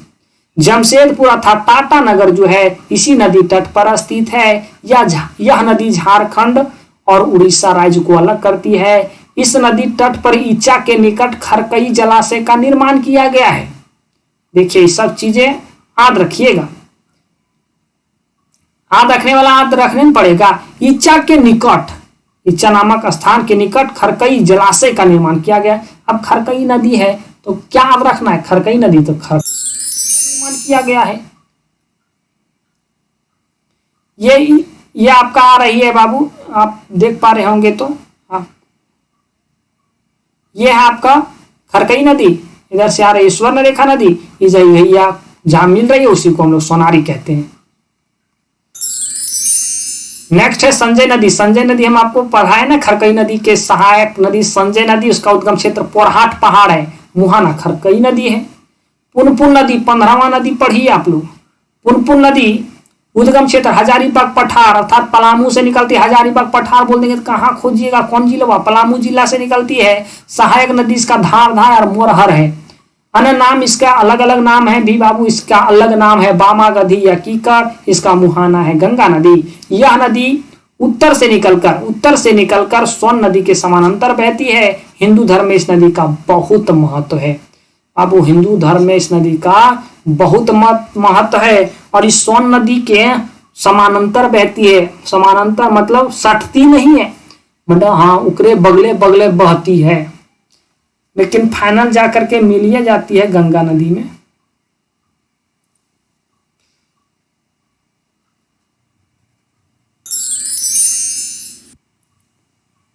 देखिएगा पुनपुन नदी, तो देखिए हम कह रहे हैं कि सोन नदी के समानांतर बहती है, तो सोन नदी ये हुई और पुनपुन नदी ये हुई। पुनपुन नदी कहां से निकल रही है, तो पलामू से निकल रही है। पुनपुन नदी ये हुई। पुनपुन नदी देखिए इधर इधर इधर इधर से जाएगी, यहां जाएगी पुनपुन नदी, तो सटती नहीं है लेकिन समानांतर बहती है। और लास्ट में तो दोनों एक के नदी हम जाकर के मिलती है गंगा नदी में। इसके दो सहायक नदी है बाबू, हम आपको बताएं, धार मोरहर। एक जहानाबाद के बगल से निकलती है नदियां, यहां से निकलती है आपके बिहारे से, दोनों बिहारे से नदियां निकलती।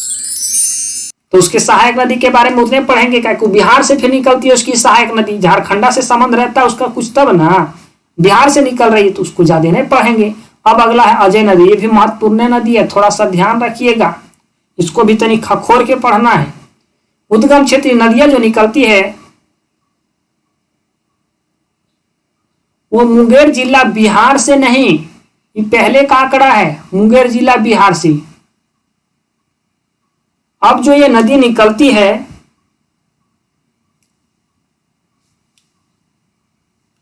वो आपका निकलती है जमुई जिला से।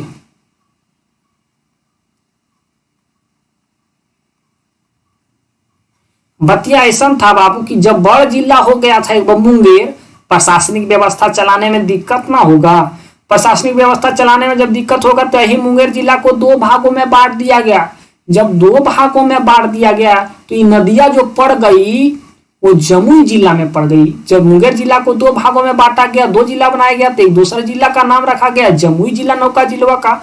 और जब नौका जिलवा का नाम जमुई जिला रख दिया तो नदियां जो पड़ गई वो जमुई जिला की सीमा में पड़ गई। लेकिन अब पुरनका मैंने पहला किताब में आपको अभी भी किताब में मिलता है खाली मुंगेर जिला। अरे मुंगेर जिला पहले ठीक था भाई, सहमत हैं, लेकिन जब से जिलवा अलग हुआ तो ये जो है नदियां वो जमुई जिला के सीमा में पड़ गई है। सहायक नदी जयंती और पुथरो, इसके दो सहायक नदी भी हैं, जयंती और पुथरो।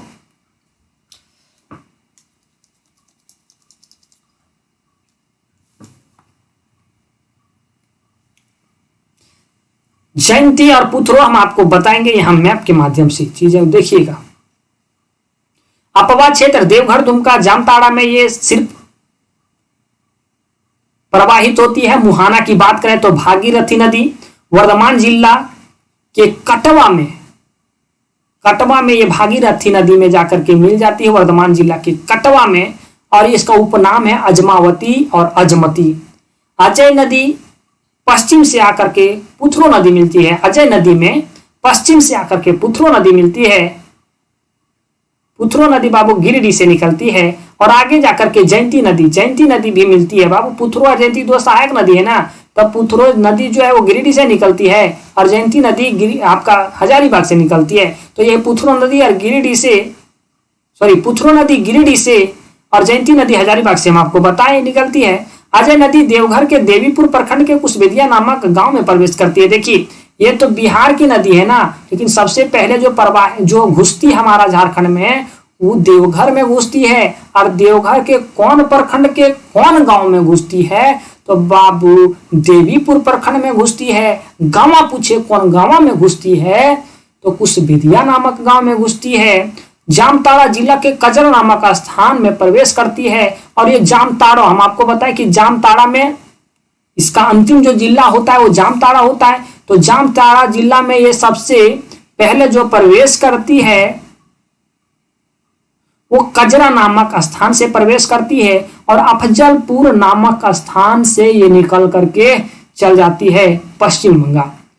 अजय बराज जो है वो अजय नदी पर स्थित है। अजय नदी पे अजय बराज स्थित है ना। पंचवर्षीय योजना के तहत बनाया गया था। इसे पंचवर्षीय योजना के तहत बनाया गया था। मैं संतुष्ट अगर नहीं हो तो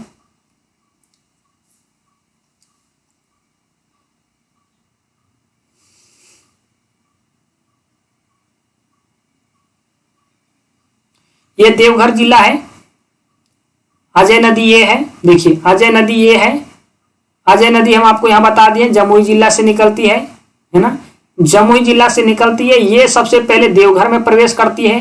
देवघर में अगर प्रखंड पूछे तो देवीपुर और गांव पूछे तो कुशबेदिया गांव में प्रवेश करती है। और इधर से आती है बाबू तीने जिला को स्पर्श करती है। देवघर को इधर बाबू, फिर यहां से ये प्रवेश करती है आपके जामताड़ा को, ये दुमका को जामताड़ा के कजरा नामक स्थान पे प्रवेश करती है और दुमका के अफजलपुर नामक स्थान से ये झारखंड की सीमा को छोड़ देती है। मतलब अंतिम सीमा इसका अफजलपुर होता है। इसके दो सहायक नदी हम आपको बताएं, पुथरो और जयंती। जयंती तो ये है बाबू हजारीबाग जिला, देख रहे हैं हजारीबाग जिला से ये जयंती नदी निकल रही है। ये नदी यहाँ निकल रही है और देखिए यहाँ देवघर में जाकर के मिल जा रही है अजय नदी में। एक हम आपको पता है पुथरो नदी, तो पुथरो नदी ये है कौन जिला की नदी है? तो गिरिडीह जिला की नदी है। और ये नदी यहाँ से आती है और यहाँ जाकर के मिल जाती है। यही था बाबू, आपको हम कई बार बताएं कि एक है ना मोर और मयूराक्षी नदी। मोर और मयूराक्षी नदी देवघर के त्रिकुट पहाड़ से निकलती है। पहाड़ी से त्रिकुट पहाड़ी कहाँ है? तो देवघर जिला के उत्तर पूर्वी में स्थित है त्रिकुट पहाड़ी, जहां से मोर या मयूराक्षी नदी निकलती है। अपवा क्षेत्र अगर बात करें तो दुमका और देवघर में सिर्फ प्रवाहित होती है। सहायक नदी भामरी, सिंध, धोवाई, टिपरा, दोना, पुसरो, मुनबिल एकर सहायक नदी है बाबू। ये जो है इसकी मुहाना अपने आप को जो समाप्त करती है गंगा नदी में मिल जाती है। झारखंड की एकमात्र नदी है। ये झारखंड की एक ऐसी नदी है जो मौसम पे आधारित नहीं है, मतलब पानी ठीक ठाक रह जाता है 12 महीना। यह नदी दक्षिण पूर्वी में बहती है हुई आमजोरा के पास दुमका से अलग हो जाती है। देखिए दुमका से ये नदियां झारखंड को छोड़ देती है और लास्ट जो इसका स्थान रहता है दुमका का भी वो आमजोरा नामक स्थान ही रहता है। बाकी पश्चिम बंगाल में भुरभुरी नदी के साथ मिलने के कारण मोर नदी भी कहा जाता है। भुरभुरी नदी इसकी सहायक नदी है। भुरभुरी नदी में जाकर के मिल जाती है। तो समझिए कि एक दूसरे के सहायक नदी ही होंगे। या तो भुरभुरी नदी जो है वो इसकी सहायक नदी होगी, हालांकि यहाँ तो ऐसा नहीं है, लेकिन भुरभुरी नदी इसकी सहायक नदी होगी। हालांकि ये अपने तो ये गंगा नदी में मिलती है। या झारखंड से निकलकर सेठिया रेलवे स्टेशन के पास गंगा में मिल जाती है। इस डैम को कनाडा डैम के नाम से भी जाना जाता है। देखिए इस पे एक डैम बनाया गया है ना। मसानजोर डैम बनाया गया है और मसानजोर डैम को कनाडा डैम के नाम से भी जाना जाता है। यह जो डैम बनाया गया मयूराक्षी नदी पे बनाया गया है, क्योंकि कनाडा द्वारा पैसा दिया गया था मसानजोर डैम बनाने के लिए। जो कनाडा के द्वारा पैसा दिया गया था, इसलिए इसे हम लोग कनाडा डैम भी कहते हैं, जो दुमका के मसानजोर नामक स्थान पे है। और मसानजोर डैम इसलिए उसे कहते हैं काहे कि मसानजोर नामक स्थान पे ही उसे बनाया गया है उस डैम। अब मयूराक्षी नदी को अगर आप देखेंगे तो ये है मयूराक्षी नदी, देवघर है ना, देवघर में ही है। तो मयूराक्षी नदी इधर से जाती है, दुमका बस दुबे जिला को टच करती है। अमजोरा नामक स्थान को ये लास्ट बार, इसका लास्ट जो पॉइंट रहता है झारखंड के संदर्भ में वो रहता है अमजोरा। उसके बाद ये निकलती है और गंगा में जाकर के मिल जाती है। इसका मुहाना और आपको उद्गम इसका अपवाह क्षेत्र भी आपको पता चल गया। दक्षिणी कोयल नदी, दक्षिणी कोयल नदी जो है बाबू रांची का पठार से निकलती है। रांची के पठार कहने का मतलब रांची जिला के नगरी प्रखंड से निकलती है। सहायक नदी इसका कारो नदी है, तो रांची से ही वो नदी निकलती है। अपवाह क्षेत्र की बात करें तो रांची लोहरदगा का गुमला सिंहभूम से ये होकर के प्रवाहित होती है। मुहाना इसका शंख नदी है और शंख नदी में कहाँ मिलती है तो गंगापुर नामक स्थान पे मिलती है। गंगापुर नामक स्थान आपका बाबू उड़ीसा में पड़ता है। यह नदी लोहरदगा से गुमला जाने के लिए 8 किलोमीटर उत्तर पूर्व की ओर मुड़ जाती है। आप इसे याद रख लेंगे, मैप से देख लेंगे। दक्षिण कोयल कारो एवं कारो नदी के संगम स्थल पे कोयल कारो परियोजना बनाया गया है, लेकिन अब यह परियोजना बंद हो चुकी है। याद रखिएगा आप इसे। ये दक्षिणी कोयल जो नदी है और एक जो इसकी सहायक नदी है कारो नदी, इसके संगम स्थल पे एक बाबू परियोजना का निर्माण किया गया है। इसका नाम है कोयल कारो परियोजना, लेकिन ये फिलहाल अब बंद हो चुकी है। निकलती है और रांची के नगरी प्रखंड से निकलती है। रांची ये है, रांची के नगरी प्रखंड ये है। यहाँ से ये जो नदियां बह रही है ना, आप बढ़िया से देख लीजिएगा, हम आपको इमेज दे देंगे। ये जो है ना, ये नगरी प्रखंड से निकलती है, नीचे जाती है, नीचे जाती है और ये शंख नदी में जाकर के मिल जाती है। इसके सहायक नदी जो है वो कारो नदी है। देखिए कारो नदी है, जाकर के ये मिलती है दक्षिणी कोयल नदी में, और ये शंखो नदी रांची से निकल रही है।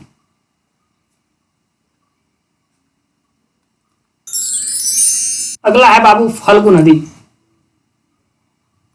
उद्गम क्षेत्र की बात करें फल्गु नदी के तो छोटा नागपुर पठार के उत्तरी भाग से निकलती है। सहायक नदी इसका मोहना है और अन्य नाम इसका अंत सलीला है। मुहाना इसका गंगा नदी है। इसमें कई मुख्य धाराएं मिलने से एक मुख्य धारा बनती है। कई धाराओं के मिलने से एक मुख्य धारा बनती है, मतलब कई धाराओं के मिलने से एक मुख्य धारा बन रही है। देखिए कई धारा इधर से आई तो एक मुख्य धारा बनी, जिसे निरंजना या लीलांजन कहते हैं।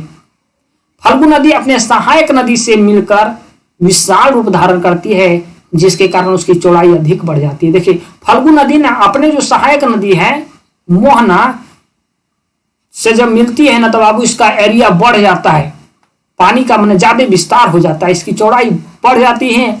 और यहाँ पितृ पक्ष के समय लोग नहाने जाते हैं और पिंडदान भी करते हैं।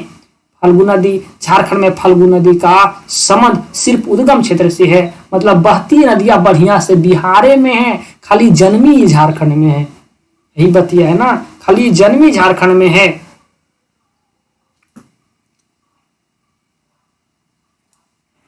नेक्स्ट नदी को हम लोग पढ़ेंगे बाबू, ये है सकरी नदी।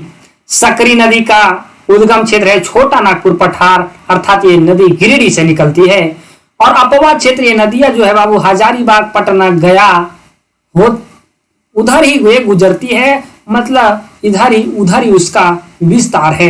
सहायक नदी की बात करें तो क्यूल इसकी सहायक नदी है। और मुहाना गंगा नदी का ताल क्षेत्र में ये जाकर के गंगा नदी में मिल जाती है। रामायण में सकरी नदी को सुमागधी के रूप में वर्णित किया गया है, मतलब उल्लेख मिलता है इस नदी को। इस नदी का जो उल्लेख है वो रामायण में भी मिलता है। पहले यह नदी राजगीर से होकर गुजरती थी, लेकिन ये नदी मार्ग बदल ली। बाबू, ये मार्ग बदलने के लिए काफी प्रचलित है। नदियां पहले राजगीर से होकर के गुजरती थी, ये नदी मार्ग बदलने के लिए काफी प्रसिद्ध है। माने बड़ी मार्ग बदलती है, मजा नहीं आता एक मार्ग से चलने में। इसको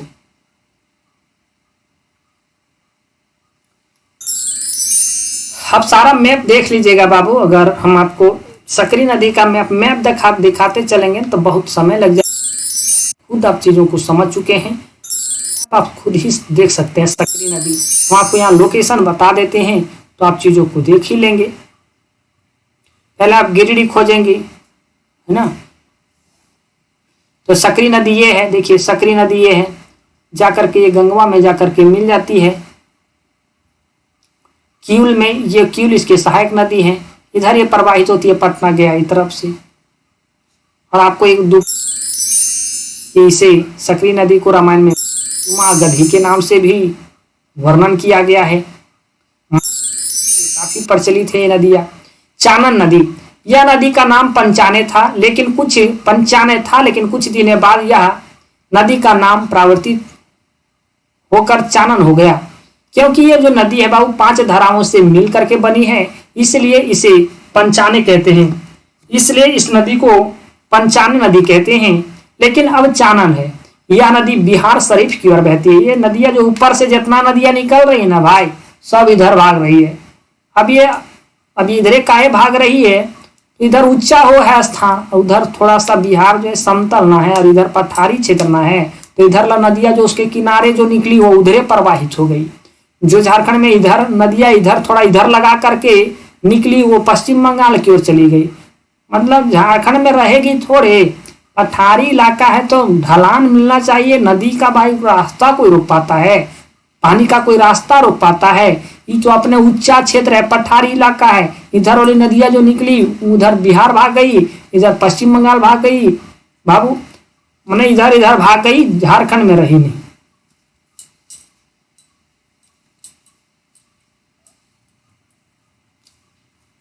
इसका उद्गम क्षेत्र बाबू छोटा नागपुर पठार है और मुहाना इसका सकरी नदी है, आप वहां देख। नेक्स्ट है बाबू शंख नदी।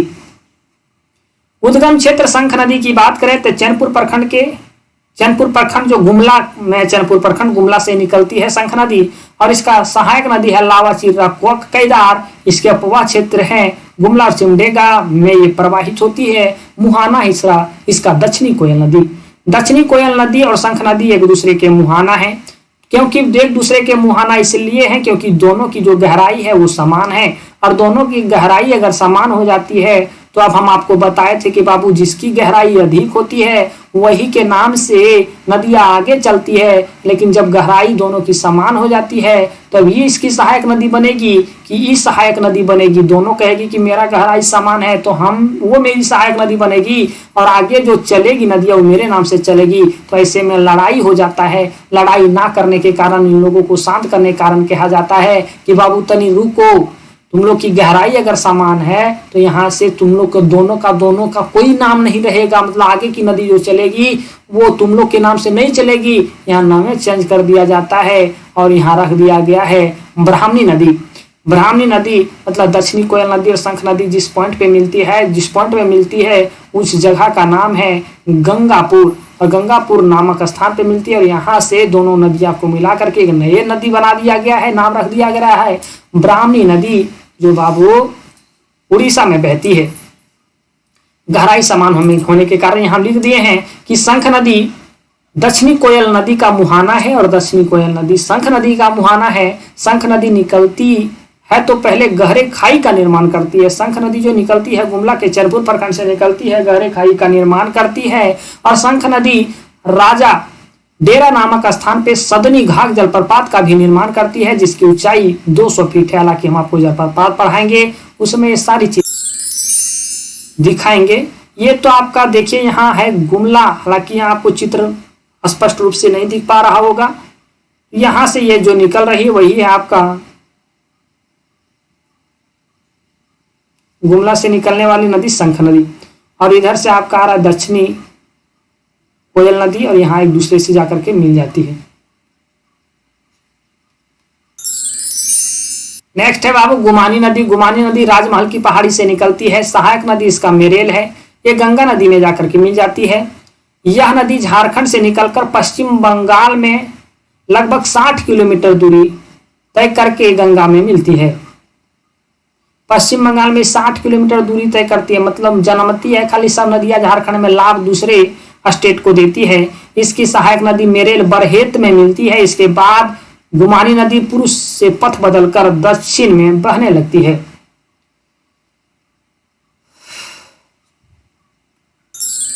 थोड़ा इसे मैप से समझ लेंगे आप गुमानी नदी को।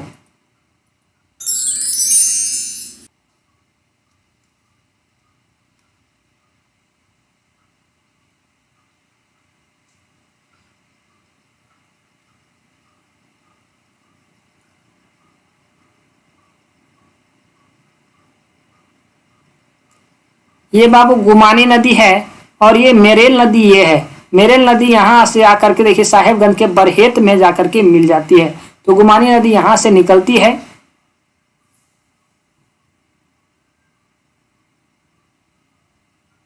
गुमानी नदी आपके यहाँ से निकलती है और बरहेत में इसके सहायक नदी जो है मेरेल वो मिल जाती है।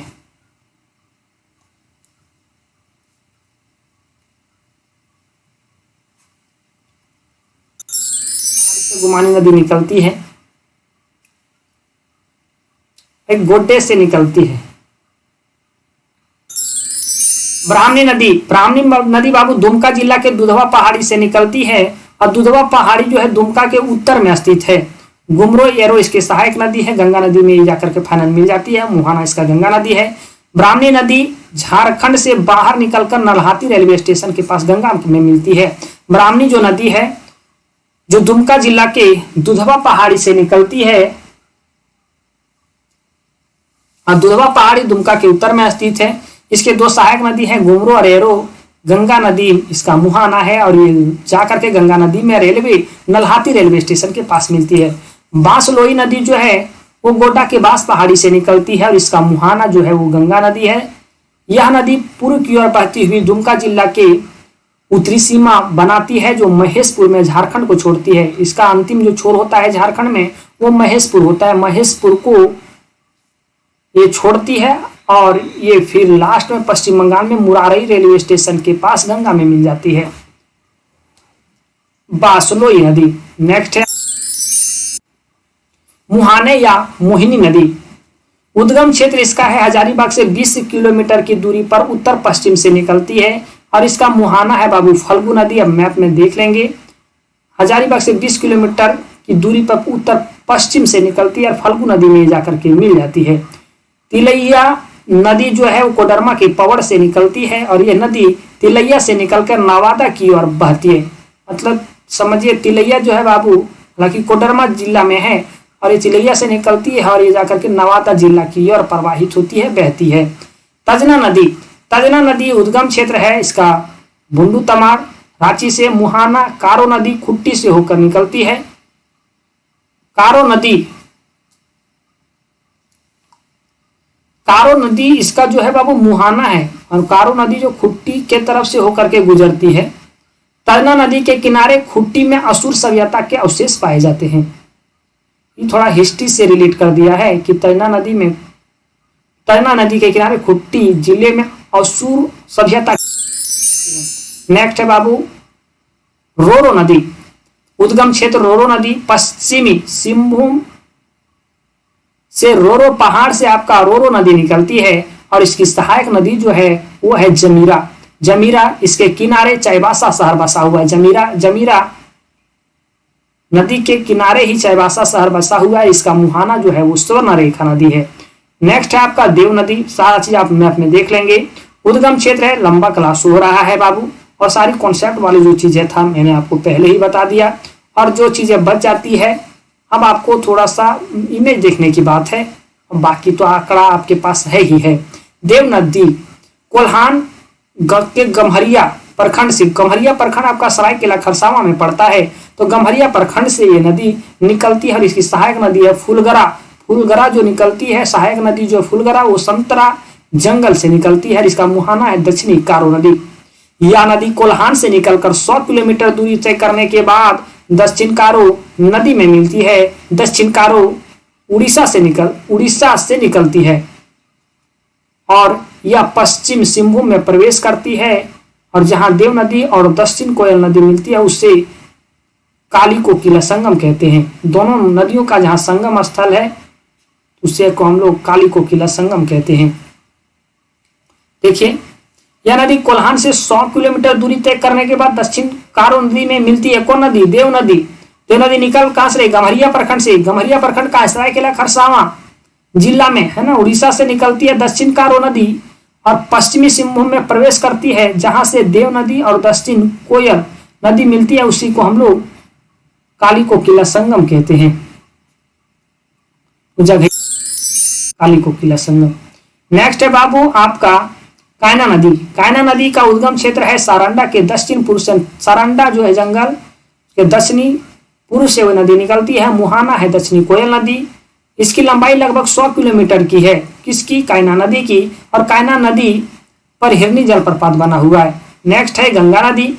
गंगा नदी सिर्फ झारखंड में 80 किलोमीटर के लिए साहिबगंज के तेलियागढ़ी नामक स्थान को स्पर्श करती है, मतलब छूती है। इसलिए हम लोग को गंगा नदी पढ़ना पड़ता है, क्योंकि छू रही है। जो छू रही है ना, उसको भी पढ़ना पड़ रहा है।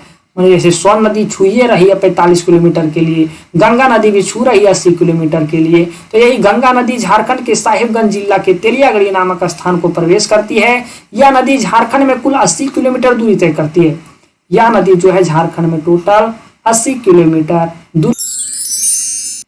नेक्स्ट है बाबू बैतरनी नदी। और ये आज का आपका टोटल जितना भी आपने नदियां पढ़ा, टोटल 30 से प्लस नदी अर्थात 33 नदी आपने पढ़ा। ये आपका लास्ट नदी है बैतरनी नदी। और बैतरनी नदी उड़ीसा के केवंझर जिला से निकलती है। और यही जो बैतरनी नदी है इसका मुहाना है वो ब्राह्मणी नदी, और ब्राह्मणी नदी में जाकर के धामरा में मिल जाती है। देखिए, बैतरनी नदी बाबू झारखंड का मैप अगर आपको याद हो थोड़ा बहुत, तो आप इसे थोड़ा सा आप रिलेट करने की कोशिश करेंगे। ताकि यहां से आपका बैतरनी नदी निकल रही है, इधर से आपका शंख नदी, दक्षिणी कोयल नदी मिलती है एक जगह पे, और जहां मिलती है फिर यहां से नदी का नाम ही चेंज कर दिया जाता है, क्योंकि शंख नदी और दक्षिणी कोयल नदी की जो गहराई होती है समान होती है, तो इसे बना दिया जाता है ब्राह्मणी नदी। और ब्राह्मणी नदी में जाकर के फाइनल आपका इधर से बैतरनी नदी मिल जाती है। जिस जगहिया पे मिलती है उस जगहिया का नाम है धामरा, है ना। तो यही था बाबू नदी का जो आपका लगातार नॉन स्टॉप क्लास था, वो आज आपका यहाँ समाप्त हो जाता है बाबू। और उम्मीद है ये सारे आंकड़े आप पहली बार इन सारे आंकड़ा से अवगत हुए होंगे, क्योंकि इतना डिटेल में आपको चीजें नहीं मिल पाती होगी। तो ऐसे में आपको ऐप पे भी क्लास चलाई जा रही है। अगर आपको ज्वाइन करना हो तो सिर्फ झारखंड जीके को आप 699 रुपये में पूरी तरह से कंप्लीट कर सकते हैं। और ये हम पूरी दावा के साथ कहेंगे कि जेपीएससी का एग्जाम हो, जेएसएससी का एग्जाम हो, सारे एग्जाम के क्वेश्चन को आप सॉल्व कर पाएंगे, कोई संदेह नहीं होगा। मतलब हम लोग देखिए कहाँ कहाँ भीतर तक घुस गए, गांव तक की जानकारी हम लोग प्राप्त कर रहे हैं। तो आपको 699 रुपये में पूरी झारखंड जीके की तैयारी करवाई जा रही है। अगर आपको किसी प्रकार की कोई जानकारी प्राप्त करनी हो तो 9771080302 पे आप कॉल करेंगे, 9771080302 पे। और हम आपको पूरी यकीन दिलाते हैं कि ये क्लास आपके जो क्वेश्चन यहाँ जैसे क्वेश्चन आपको करवाए जाएंगे, निश्चित तौर पे आपके एग्जाम में भी ऐसे ही क्वेश्चन देखने को मिलेंगे। आपके जानकारी के अंदर ही क्वेश्चन वहां देखने को मिलेंगे। जैसा आपने यहाँ नदी पढ़ा, नदी को पढ़ने के बाद आपको एक यहाँ यूनिक आंकड़ा मिला होगा, यूनिक आपको एक जानकारी मिली होगी कि सारे चीजों को रटा ही नहीं जाता है, सारे चीजों को मैप से याद रखा जाता है। जरूरत है एक इमेज याद रखने की बस, और आप चीजों को देखेंगे लगातार। आपको यूनिक क्लासेस के यूट्यूब चैनल पे क्लास तो दी ही जा रही है। साथ ही साथ बेहतर तैयारी करने के लिए आप ऐप से जरूर जुड़ें।